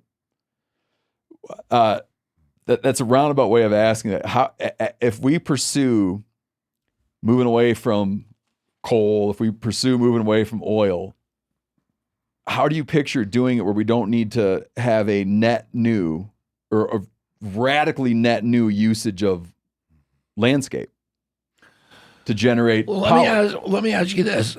I presume the Nature Conservancy guy that you were talking to was shared your point of view and values, or was he saying, no, we need to do, untethered wind, offshore wind? I don't want to Corinne, help me out. I don't want to misstate his perspective, but his perspective was this is the best, the offshore being the best option we have. Okay, well, that's just not true. I mean, the offshore is a cataclysm, and I've been fighting offshore wind for probably 30 years. The first big one was in Nantucket Sound, and I was representing the commercial fishermen there, and, the problems, it destroys the commercial fishery. And we have a sustainable commercial fishery in Nantucket Sound. We have small business people who are the heart and soul of America, who've been the oldest industry in our country, 350-year-old industry. And, you put up these turbines, and first of all, it kills the whales. It kills the seals. There's no doubt that that's what's happening. And, we're seeing these groundings. It sure seems like it. I think that there's ways you can obfuscate that, or ways you can act like there's a little bit of a question. Yeah, but if there's a question, there's a precautionary principle. There's only a couple hundred right whales left in the world, So, there's such a precise time correlation between them doing the hammering for the to put these turbines into the with these giant pneumatic hammers, which make these reverberations, and then the whales all beach with their ears bleeding, and it's happening so reliably and so consistently around all the places where there's this construction. It's just a cataclysm. And then the other thing is, it's not market based. It's all subsidy based. Nobody would be buying it. Nobody would be building these if they actually had a market. If we had a free market. They're buying them because, President Biden is giving them hundreds of billions of dollars of free money to build these very lucrative towers. And then they're charging a minimum 3 times the price of onshore wind, and usually 6 times the price. So it's going to turn the whole public against green power because they're going to be paying more for electricity than they are today. None of it makes any sense. And by the way, I know a lot about this. I know because I built power plants. I was on the board I was a partner in the biggest green tech venture capital firm in the country for a decade. And we built the Ivanpah plant, which is the biggest solar thermal plant in North America. Another of my companies built the PVC plant not the PVC, but the solar plant at Sault Ste. Marie, which is the biggest solar panel plant in the North America. And I've participated in wind power and all kind. My brother, sells wind power for a living. I know what the costs are, and the price of wind power, onshore wind power, right now is about 11 cents a kilowatt hour, and these offshore plants are getting 40 cents a kilowatt hour or more, and nobody wants to pay that for energy. It's destructive. And so what I think is everything should be market based. I think coal should have to internalize its costs, and if it did, it'd be the most. Meaning internalize its cleanup and mitigation. Yeah, you can't have these big piles of at every stage, coal is getting subsidized. The roads that in West Virginia are 22 inches of asphalt that we pay for because the coal trucks weigh 90,000 pounds, but they're not paying for that. If that was affected, they can sell coal or 10 or 12 cents a kilowatt hour in North Carolina, coal energy, and everybody thinks this is really cheap. But if it actually had to internalize the cost, it wouldn't be cheap. It would be the most catastrophically expensive way to boil a pot of water that's ever been devised. Because if they actually had to pay the real cost of the acid rain, of the mercury in our fish, of $500 billion a year in respiratory injuries from ozone and particulates, the destruction of the Appalachians, the destruction of habitat, if those were quantified and then billed to their account, the coal burning energy costs 40 or 50 cents a kilowatt hour, and nobody would be using it. There's no single solution to this. The mining that's associated with these new technologies is extremely destructive, and with the rare earth minerals, et cetera, is extremely disruptive to some of the most beautiful habitat places like the Congo, places like Alaska, which are going to get devastated by rare earth mining. And those costs have to be assessed and they have to be internalized. And then if you do that, and that's the way to do it. And what we'll get is we'll get a lot of localized power production. We'll get not one big bullet solution, but we'll get a lot of smaller solutions. And then there's new, listen, I'm not, I've always said about nuclear power that this is good because this is my next question. Yeah. I'm not a subject matter expert. Yeah. But I'm so far from a subject matter expert. I just can't help though with thinking that we need to be reinvesting there in terms of footprint, right? In terms of footprint. Well, here, let me tell you, first of all, what I think, my thinking about nuclear power, and I no longer consider myself a subject matter expert because I'm told that there are technological improvements that have happened since I was litigating, against nuclear power plants, which I've done a lot of. Mm. But what I've always said is I am for nuclear power if they ever make it safe and if they ever make it economical. Is that heavily subsidized? Yeah, it is the most heavily subsidized. So that, like no one can put the seed money up to get that going. There's not a single utility in the world that will build a nuclear power plant unless it's fully subsidized. But they have a bill called the Price-Anderson Act because, they say they're safe, but they can't get an insurance policy.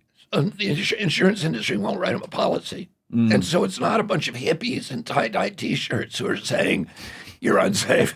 It's guys in suits on Wall Street who say, we're not going to insure you. Yeah. And, until they can buy an insurance. So they had to go to Congress and get this act passed called the Price-Anderson Act, and a sleazy legislative maneuver in the middle of the night to give them immunity from liability. So if their plant blows up, you go look at your homeowner's policy, it'll have a line in it. And this policy does not protect you from nuclear radiation from a power plant. I lived 18 miles from Indian Point, so I saw that, and it was a possibility this is going to happen, and I lose everything, and I'm self-insured for that. The insurance company is not going to pay me. Yeah. So that's what I would say to them: show us that you can get an insurance policy like other industries, and then we'll believe you're safe. But, because nobody wants to argue it with you, just get the insurance policy like everybody else does. And then, the other problem is they don't really know what to do with the waste. They keep, when they first said it, they said, we'll figure that out by the time we need to, but they never have. Yeah. And there's, you have to store this stuff now for 30,000 years, which is 5 times the length of recorded human history. So how could that be economical, right? You're just shifting the cost to a future generation. But I understand there's new technologies that are promising, and if that happens, what I would say to you, what I will do as president, is the big problem in our country is we don't have markets for energy, real markets. So in North Dakota, North Dakota is one of the windiest places on Earth at sea level. There's enough, the Scientific American did a study that showed there's enough harnessable wind in North Dakota, Montana, and Texas to provide 100% of the North American energy grid. There is enough solar energy in the desert, in an area 75 miles by 75 miles in the desert Southwest to provide 100% of the energy grid. You wouldn't do that because if a cloud passed over Arizona, you'd black out the country, right? But it shows you that it's out there and available. And if you have the technology to store it and deliver it. Really, you don't even need so much storage technology if you have transportation technology. So if you have a grid that is a national grid with DC grid that can do long-haul transportation of electrons, it reduces your need to store because you can manage the whole system like an orchestra conductor manages an orchestra, because the wind in our country tends to blow at night and the sun, of course, shines during the day. So, and the sun shines the period you want it to sun, but the 12 o'clock is peak energy use, and that's the time you're getting peak sunshine. So it actually, and then if you throw in a lot of rooftop solar and everybody is feeding into a marketplace, you have abundance of energy to manage the system. And let me just, finish this kind of thought. In North Dakota, I think the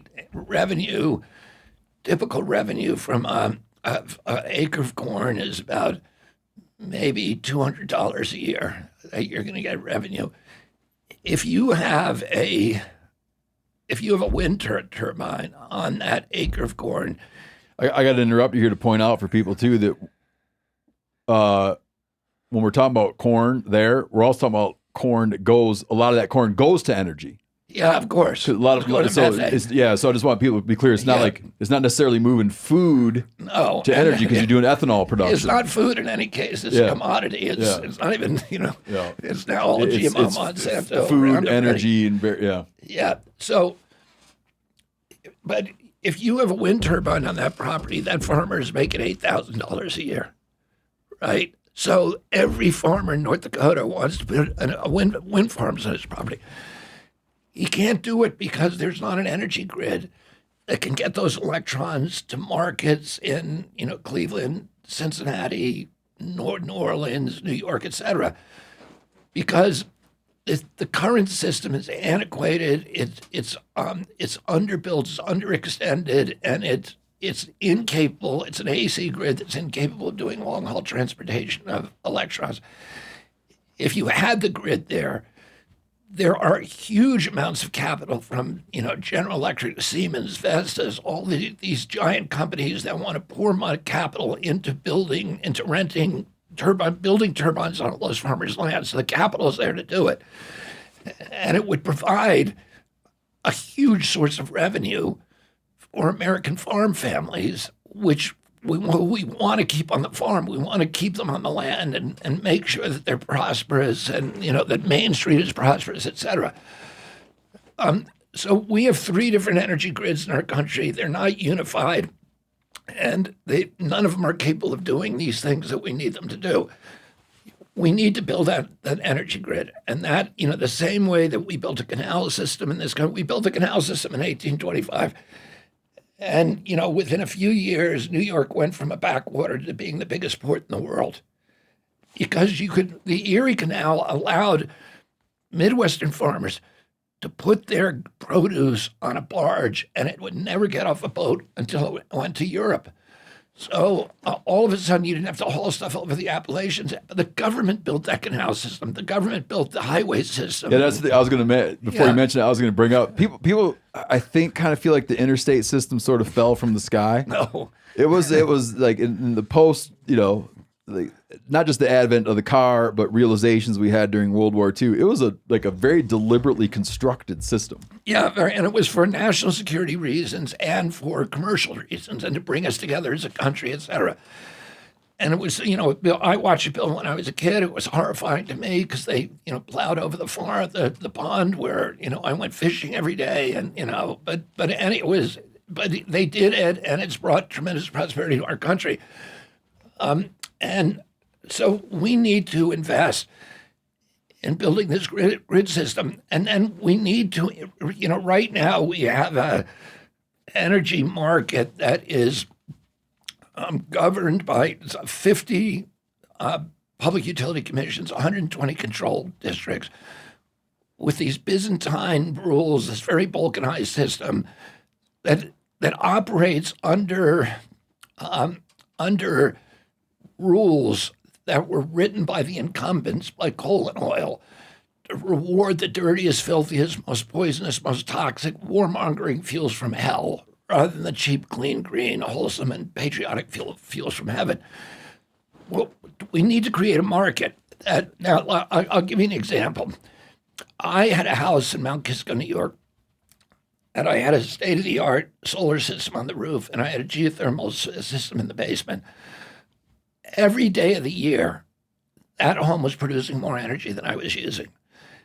Why can't I sell that excess back onto the grid and get the same price the utilities are getting, right? Why can't every American do that? Yeah, I wanted to ask you about that when this subject first came up. Is that when you see those little bits of legislation come up, basically saying if you do a solar array on your house, you can't sell back?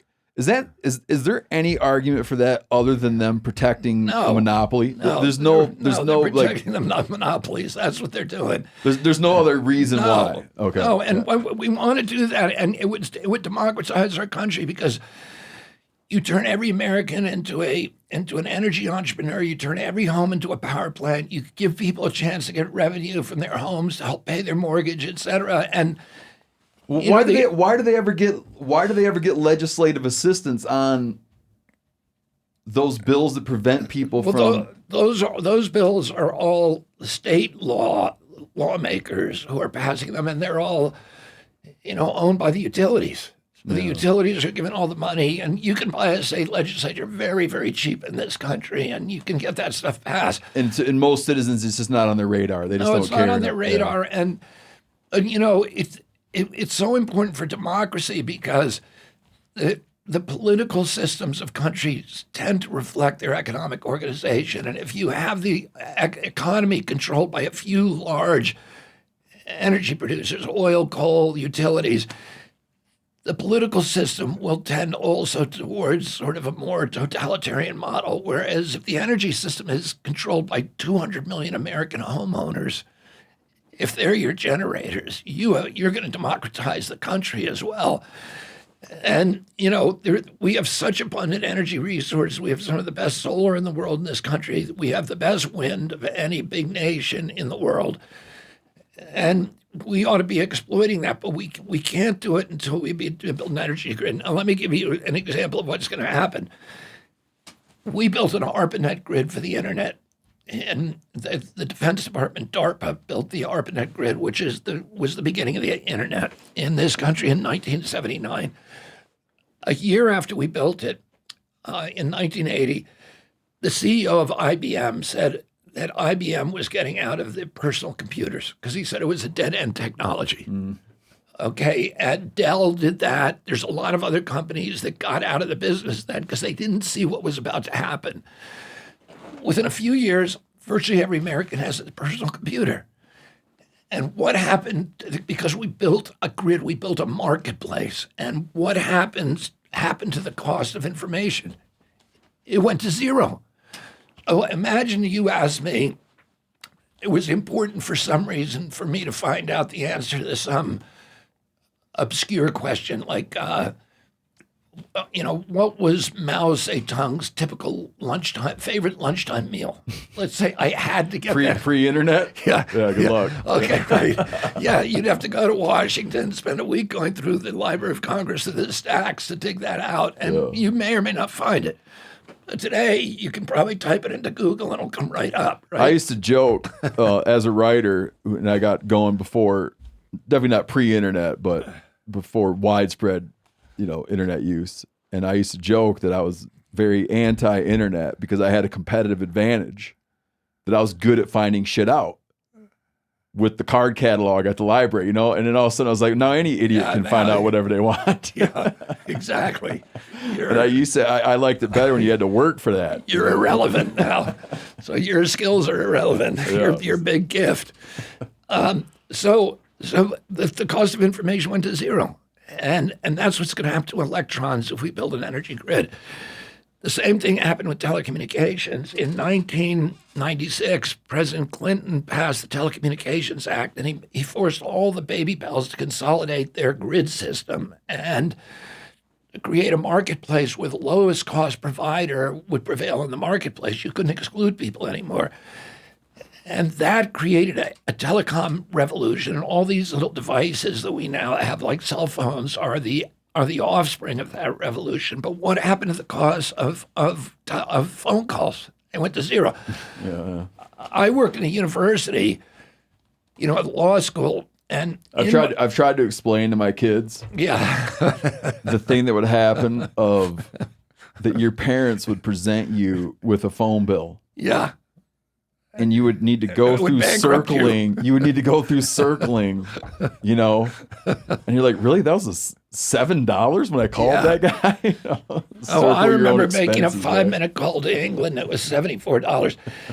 And at my university, which is a law school, there was only one professor in the law school that was allowed to have a phone that made international calls. His name was William Weiss, and he was the international law professor. Any of the other professors who wanted to call internationally had to go knock on his door and say, "Can I use your phone?"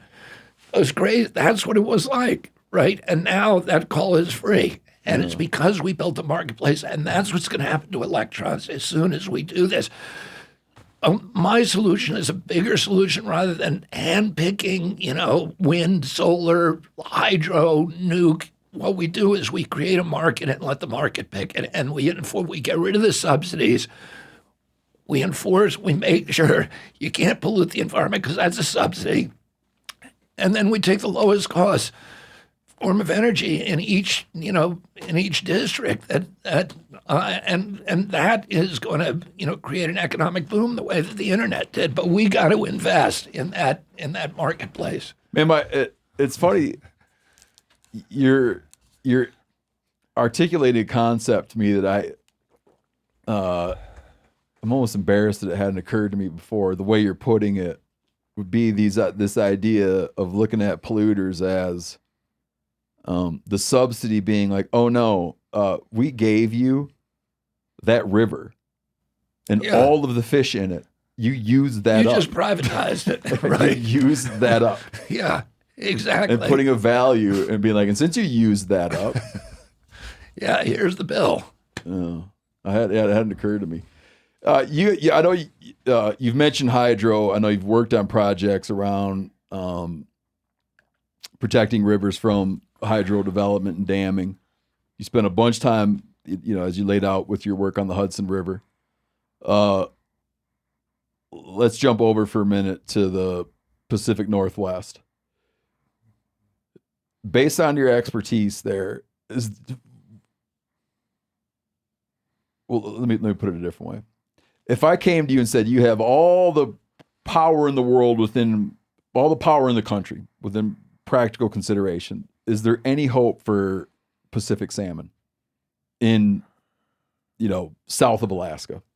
Yeah, like you mean the Snake River runs? Sure, yeah. Let's just talk about the Columbia. So let's talk about the Columbia snake salmon, right? Like the Columbia waterway. Yeah, I mean, there's still with all the damming, Well, I mean, there is. There is, but it's a conservation. It's become a conservation dependent resource. Yeah, like we have salmon now because we spend a lot of money to have salmon. Right, because we put them in elevators and lift them up to the top of the dam. So I'm anti big dam. I've seen a lot of headwaters dams actually work with minimal environmental damage and provide really good local sources of energy to people. If you put them, these smaller dams that you put up in the headwater before there's any complex ecosystems in that waterway, and and they're very, very functional and I think really efficient. The big dams, my inclination is to take dams down, but I'm also mindful of competing interests. So I don't know enough about all of the Columbia River dams to see which ones should be removed, which ones can, and then what happens when you remove them, because now they've got all of this sediment that's 40 or 50 feet high behind them, and what does that do to the river when you blow the dam and release all that? Yeah, there's a bit of a ripping off the Band-Aid effect on some of that stuff. Yeah. So I don't know. I'd have to look and see. My inclination would be to try to figure out ways to take all those dams apart, without causing economic cataclysms to other stakeholders. Yeah. It's Corinne, you remember who do we have on, the representative from Idaho, talking about his if you're ever in the White House, you're gonna want to look this guy up. Who's that guy, Mike? Name it, an Idaho representative. He had that very not complicated. I don't want to discredit it. He had a proposal on the Columbia about dam removal. Oh, did he want the dams removed? Yeah. Good. But like you said, I mean, you have everything from, you have kind of like the Western breadbasket, right? So we had Mike Simpson on talking about, but I mean, you mentioned, things as shipping. Yeah. You have all that wheat production, which is going out, so you'd have to move stuff, barge traffic down to convert to rail. It'd take us 3 days to talk through that one. Well, what they say about Western water, that whiskey's for drinking and water's for fighting. and anytime you start talking about Western water, people want to kill you. Sure, yeah. Because there's so much economic equity, built into perverse economic systems that are encouraging people to do bad things with resources. Just because of the way the West was settled, where it was first in use, first in time, first in right, and all these other rules and then it use it or lose it. Yeah. So, if you're an agricultural interest and you don't use your entire water allocation, you use it. So it encourages you to use the most water wasteful, grow cotton and alfalfa in the desert. Because if you had to design it from the start, you would not design those rules. And now, you've got 150 years of development that's based upon these perverse incentives, and you have entire municipalities and like Scottsdale and Phoenix, and that are all essentially unsustainable. Yeah. And the thing I've tried to follow, and I in the amount of time I have to devote to reading to it, I can't come to an understanding of it, is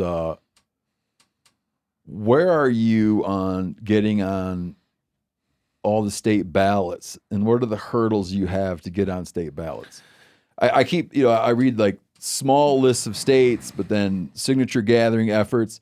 Is there a pathway to all 50, or is that not possible? It's, they designed it to be insurmountable.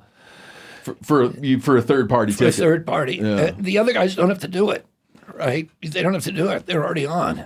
The Democrat and Republican already have automatic ballot lines. So if you get on their ballots, you're in. But I have to do it, and then I also have to pay for my own security because they won't let me have a Secret Service, and that's a big cost. And so I don't want this. This is probably maybe of only marginal interest to our listeners. So maybe there's a quick way of doing it. What's with the security thing? Like, Well, I'm the first candidate. so a third party is ineligible for security? No. Oh. I would be eligible. I'm the first candidate, and before my dad was killed, there was no Secret Service until you got a party nomination. Okay. Then at that year, they started giving it to everybody. So they gave it. George Wallace was running that year as an independent. George McGovern. Hubert Humphrey, Gene McCarthy all got it immediately as soon as my father was shot.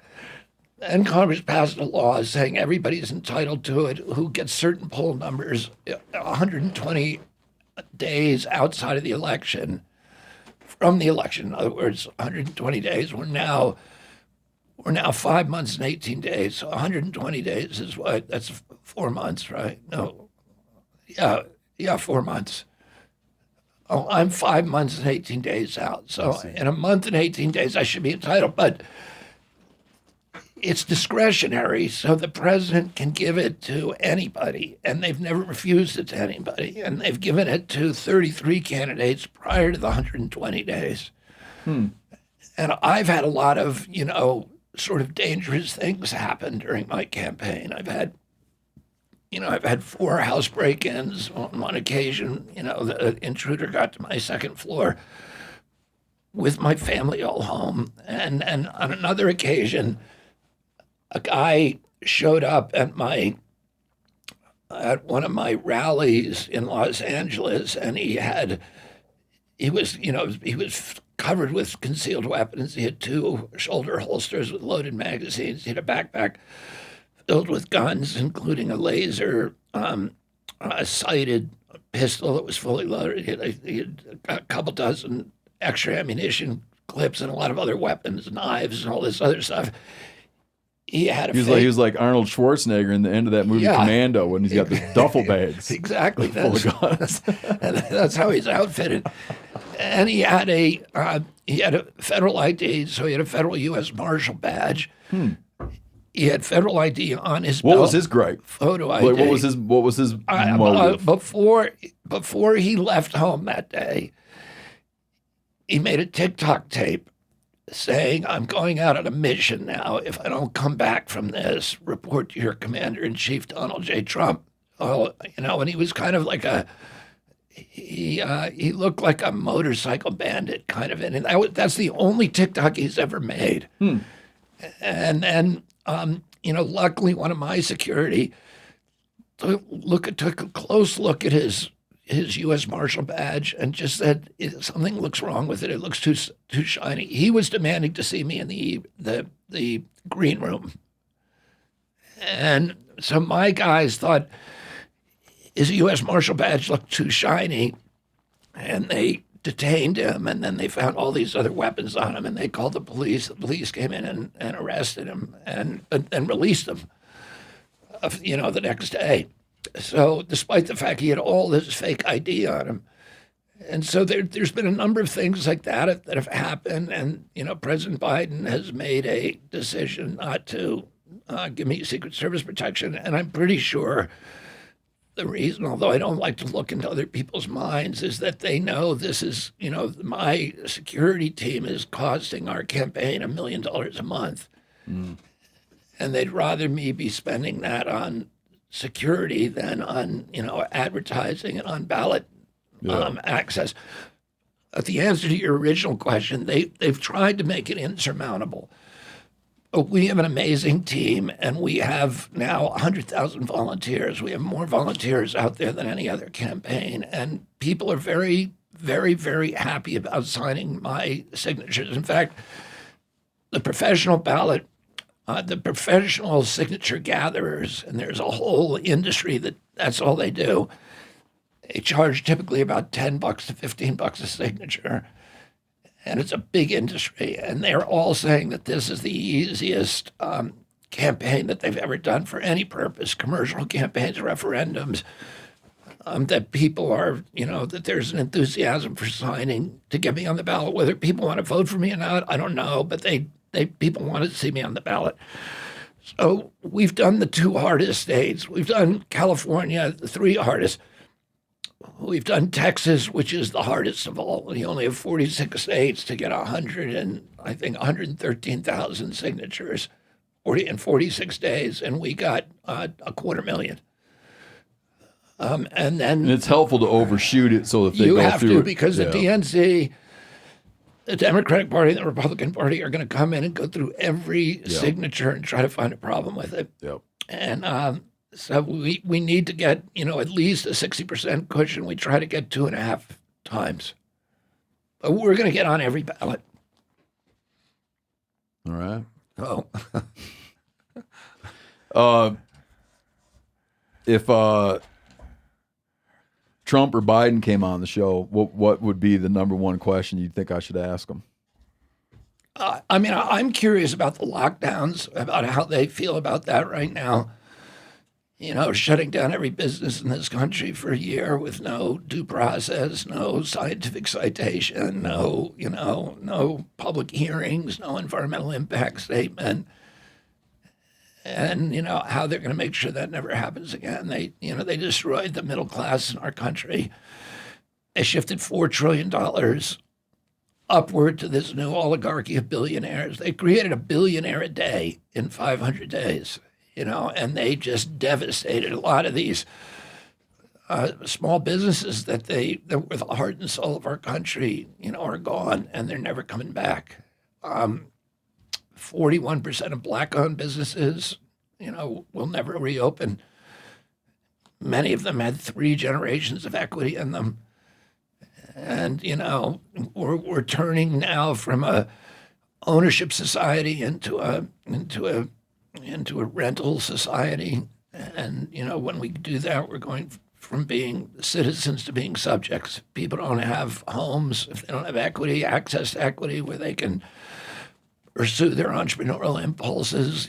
Our country is then on a feudal model. It's a colonial model, not American democracy anymore. And I would love to, if I was on a debating stage with them, I would drill down on that issue, on, why in the world would they close the business? President Trump knew that it was wrong. He said it. He said, I'll never do that. And then, he went ahead and did it for a year. And they did it for 500 days, the 2 of them. And it was just agony for small business people. So, that's, I guess, there's a million other things that, I think the issue with President Trump, President Biden is that they're very different people. They have different dispositions, they have different personalities, they have different ideologies, their rhetoric, the whole way they interact with the public, with the world is, it couldn't be more different. But the actual issues that they're disputing each other on is a really narrow Overton window. It's like guns, abortion, border security, trans rights, et cetera. It's all, they're all important issues, but they're kind of marginal, with the exception of the border, which I think is really a big, big issue. But the existential issues, the issues that are critical to our survival as a nation, they never talk about. We have a $34 trillion debt now. And we're spending more on our we spend more servicing that debt every year than our defense budget. Within 5 years, 50 cents out of every dollar that's collected in taxes will go to servicing the debt. Within 10 years, 100%. This is existential. And you'll never hear President Biden or President Trump talk about what they're going to do. Why is that? Because they ran up the debt. In each of them, 4 years in office, half of that debt belongs to them. But that problem too has become, talking about solving that problem is almost like talking about trying to stop the sun from rising. I don't think that's true. Really? Yeah. I don't think that's true. I think look, we've got to wind down the military. We got to cut the military budget in half. We can't be the policemen of the world anymore. We're not, doing global hegemony. We need to arm ourselves to the teeth at home. We need to protect the sea lanes and, the neutral areas and have it. And we need to be able to fight the wars of the future. We're right now spending $9.5 trillion, not what $9.5 billion, $950 billion a year, preparing for wars that will never be fought again. And the whole and it's wrong, and we need. It's existential if we don't solve the debt. We have the biggest area that we can have savings of the chronic disease epidemic. It's costing us $4.3 trillion. We can end that very, very quickly. $4.3 trillion, 5 times our military budget. When my uncle was president, 6% of Americans had chronic disease. Today, 60% do. Why is that? Why did autism go from 1 in 10,000 in my generation today? 1 in every 10,000 70-year-old men has autism. In my kids' generation, 1 in every 22 boys. Why did that happen? And why did obesity go from 13% when my uncle was president to 50% of our kids today? Why is diabetes? When I was a kid, a typical pediatrician saw 1 case of diabetes in a 50-year career. Today, 1 out of every 3 kids who walks through his office door is pre-diabetic or diabetic. Why is that happening? Nobody's answering those questions. Why did food allergies suddenly appear in 1989? I have 11 brothers and sisters. I had 70 first cousins. Nobody I knew had a peanut allergy. Why do 5 of my 7 kids have food allergies? Something happened, and we know the year it happened because EPA answered that question, 1989. Something happened that year that ruined our health, and we have the highest chronic disease burden in the world today. Nobody else has this happening like us. We had 16% of the COVID deaths in our country, the highest body count on earth. We only have 4.2% of the world's population. What were we doing wrong? Whatever we did was wrong. And CDC says, well, it's just because Americans are so sick. Well, that's, why aren't they telling us why? The CDC said the average American who died from COVID had 3.8 chronic diseases. They had obesity, they had diabetes, they had asthma, and one other thing. Why do we have that and nobody else in the world has that? And, we know it was something that happened in 1989 or thereabouts. And there's a very famous toxicologist in New York who I've used as an expert in many of my cases. His name's Phil Landrigan. He's looked at this issue and he said, there's only about 13 things it could be. It has to be an environmental toxin because genes don't cause epidemics. They can provide a vulnerability, but you need an environmental exposure. And he said, here's what it could be. It could be glyphosate from Roundup, which follows that timeline. Neonicotinoid pesticides follow that timeline. Atrazine, which is another pesticide on all of our water, 70% of our water now. It follows that timeline. PFOAs and PFASs, these are a class of what they call forever chemicals. I've litigated on them. They made a movie out of my case called Dark Waters, starring Mark Ruffalo. Those chemicals are in all of our furniture. They're in our child pajamas, and again, around that timeline. High fructose corn syrup, follows that timeline. And nobody else allows that. It became the leading ingredient for everything. Yeah, for everything, right? Cell phone radiation. So, and then the vaccine schedule, of course, which went from, in 1989, it was a big change year, but we went from the 3 vaccines I got as a kid to the 72 vaccines my kids got. And if you look at the manufacturer's inserts for those products, all of those diseases are listed. The neurological diseases, ADD, ADHD, speech delay, language delay, tics, Tourette syndrome, narcolepsy, ASD, autism, the autoimmune diseases like rheumatoid arthritis, juvenile diabetes, lupus, Crohn's disease, all these exotic autoimmune diseases suddenly appeared. And then the allergic diseases, peanut allergies, food allergies, eczema. I never knew anybody who had eczema. Every classroom has kids with eczema in it now. Asthma and anaphylaxis and then obesity. All of those are listed as side effects. So you have to look at those part of it. probably what's happening is all of those exposures. Our kids are swimming around in a toxic soup today, and their immune systems are constantly being challenged and re-challenged because a lot of these toxics operate along those same biological pathways. So, and it's the kids probably who have poor mitochondrial function to start off with. The mitochondrial is the energy systems for a cell, and if you target them enough, it paralyzes them, and you go into a cascading effect where you end up with brain damage or with autoimmune disease or whatever. So we're probably challenging and re-challenging them, and the kids who just have a weaker system, who are born with mitochondrial dysfunctions, which would never show in typical human, but if you challenge them enough, assault their immune system enough, that's going to happen. And so, I know how to fix it, and I'm going to fix it very, very quickly. And you fix it by doing real science at NIH, by doing good science. NIH, when I was a kid, was the premier scientific agency in the world. It was gold standard. There's no other country in the world that has anything like it, and they were doing groundbreaking on every issue. And in 1980, we passed a law that said, called the Bayh-Dole Act, that allowed NIH scientists to collect royalties on any product that they regulated, if you can imagine that. So, for example, and NIH itself, the Moderna vaccine was created by NIH, and they own half of it. So they're making billions of dollars on sales of a product that they're promoting, that they're mandating. They're telling you, you can't go to work unless you take this product, and they're not telling you they're making billions of dollars on it.